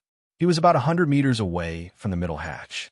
The ordinary goblin guards could not stop him, but the 7 battle magic machines guarding the cabin door could. A few goblin mechanics were about to charge forward with their combat magic machines, but they were stopped by their captains. Their mission was to guard the hatch and prevent evil wizards from breaking in.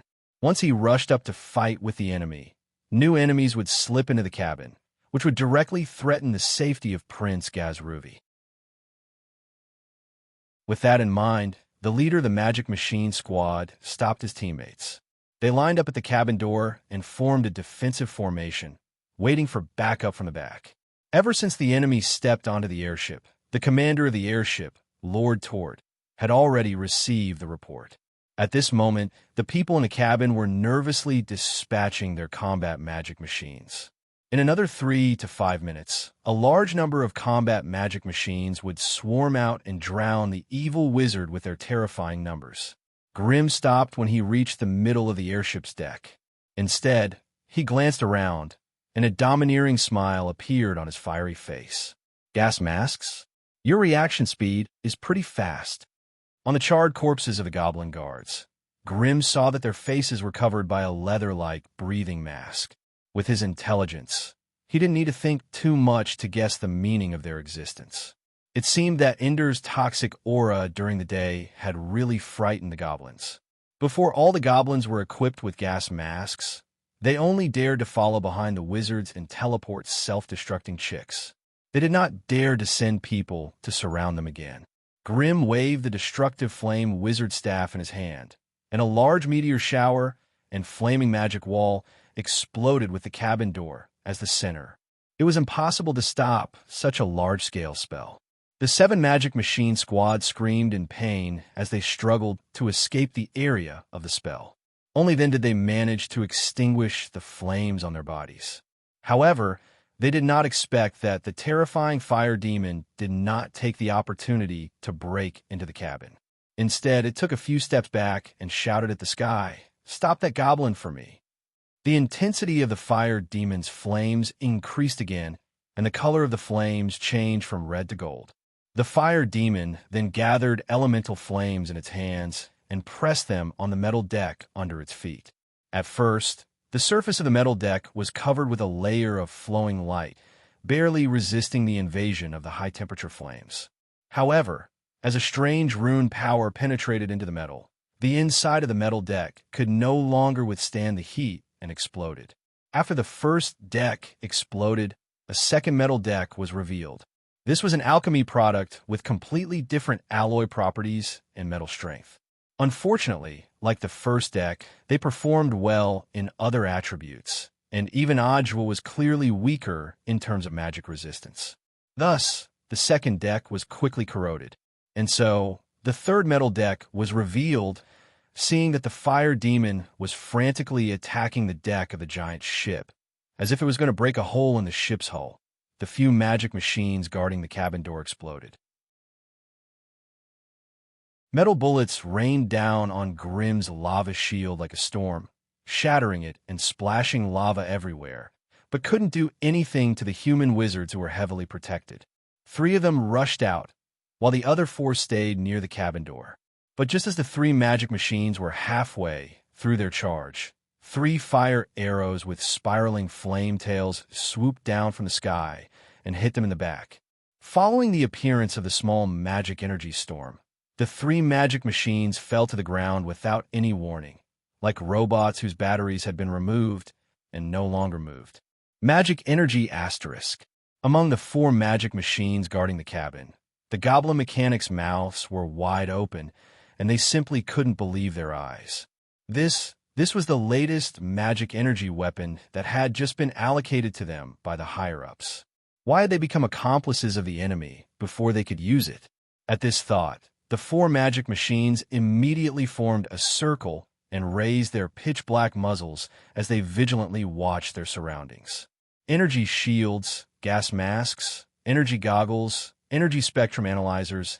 All the auxiliary equipment was activated to protect them. Seeing that Grimm was about to break through the deck, Tigul, who had been hiding in the dark all this time, finally couldn't take it anymore. He stepped forward, and his 3-meter-tall metal body shot out like a charging knight, a meter-long metal dagger in his hand stabbing at Grimm's throat. In the air, a strange young girl giggled. 2 metal tentacles suddenly pierced through the empty air, the ends of which were as sharp as thorns. Shortly after, the mechanic Sabrina completely revealed herself. On her delicate body, 7 or 8 metal tentacles as thick as a thumb danced like the tentacles of an octopus, forming a metal line of defense that blocked Tigul's path. After exchanging a few blows, Sabrina couldn't help but cry out in pain. A metal goblin with the strength of a Grade 2 mechanic was not something a Grade 1 mechanic like her could defend against.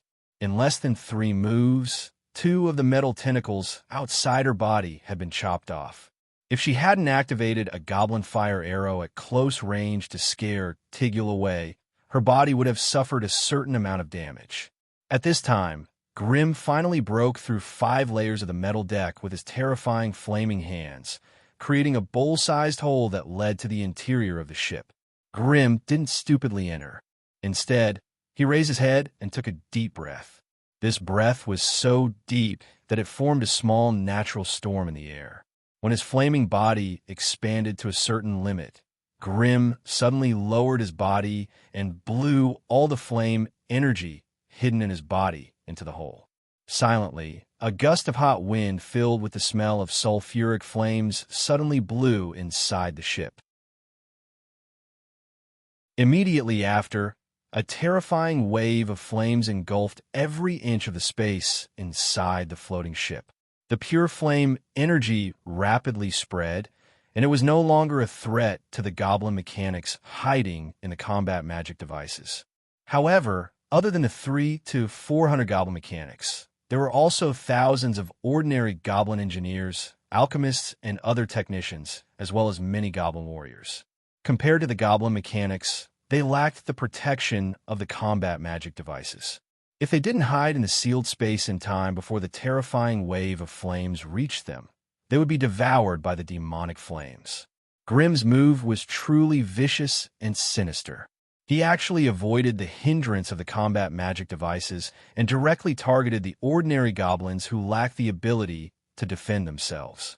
And on a huge ship, there was no doubt that most of the goblin technicians were like this. The floating ship trembled slightly, and a deafening explosion came from the inside of the ship. It seemed like Grimm's attack just now had triggered some equipment in the core area of the ship, making it difficult to control the entire ship. Damn it, damn it, damn it. Gazlervi, who was hiding in the secret room of the ship, angrily smashed the surveillance lens in his hand and cursed.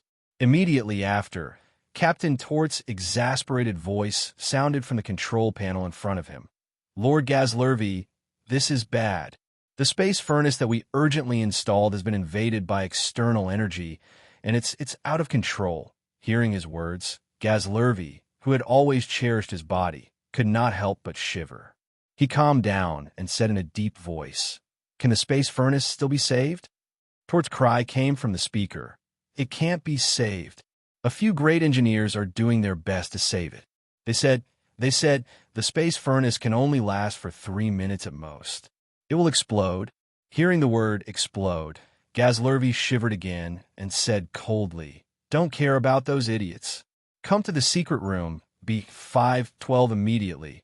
We'll teleport away immediately. Remember, don't inform anyone. There are only 5 slots in the teleportation device. I'll wait for you for 2 minutes. If it's not even 2 minutes, I'll take it as you sacrificing your life for the country. Wait for me. I'll be there soon." Tort's shrill scream immediately came from the speaker, sounding like a pig being slaughtered. In the background, it was filled with panicked shouts and the sound of people running at high speed. You're tuning in to the Warrior Lore YouTube channel. Don't forget to subscribe and join us on this journey to catch the most captivating stories.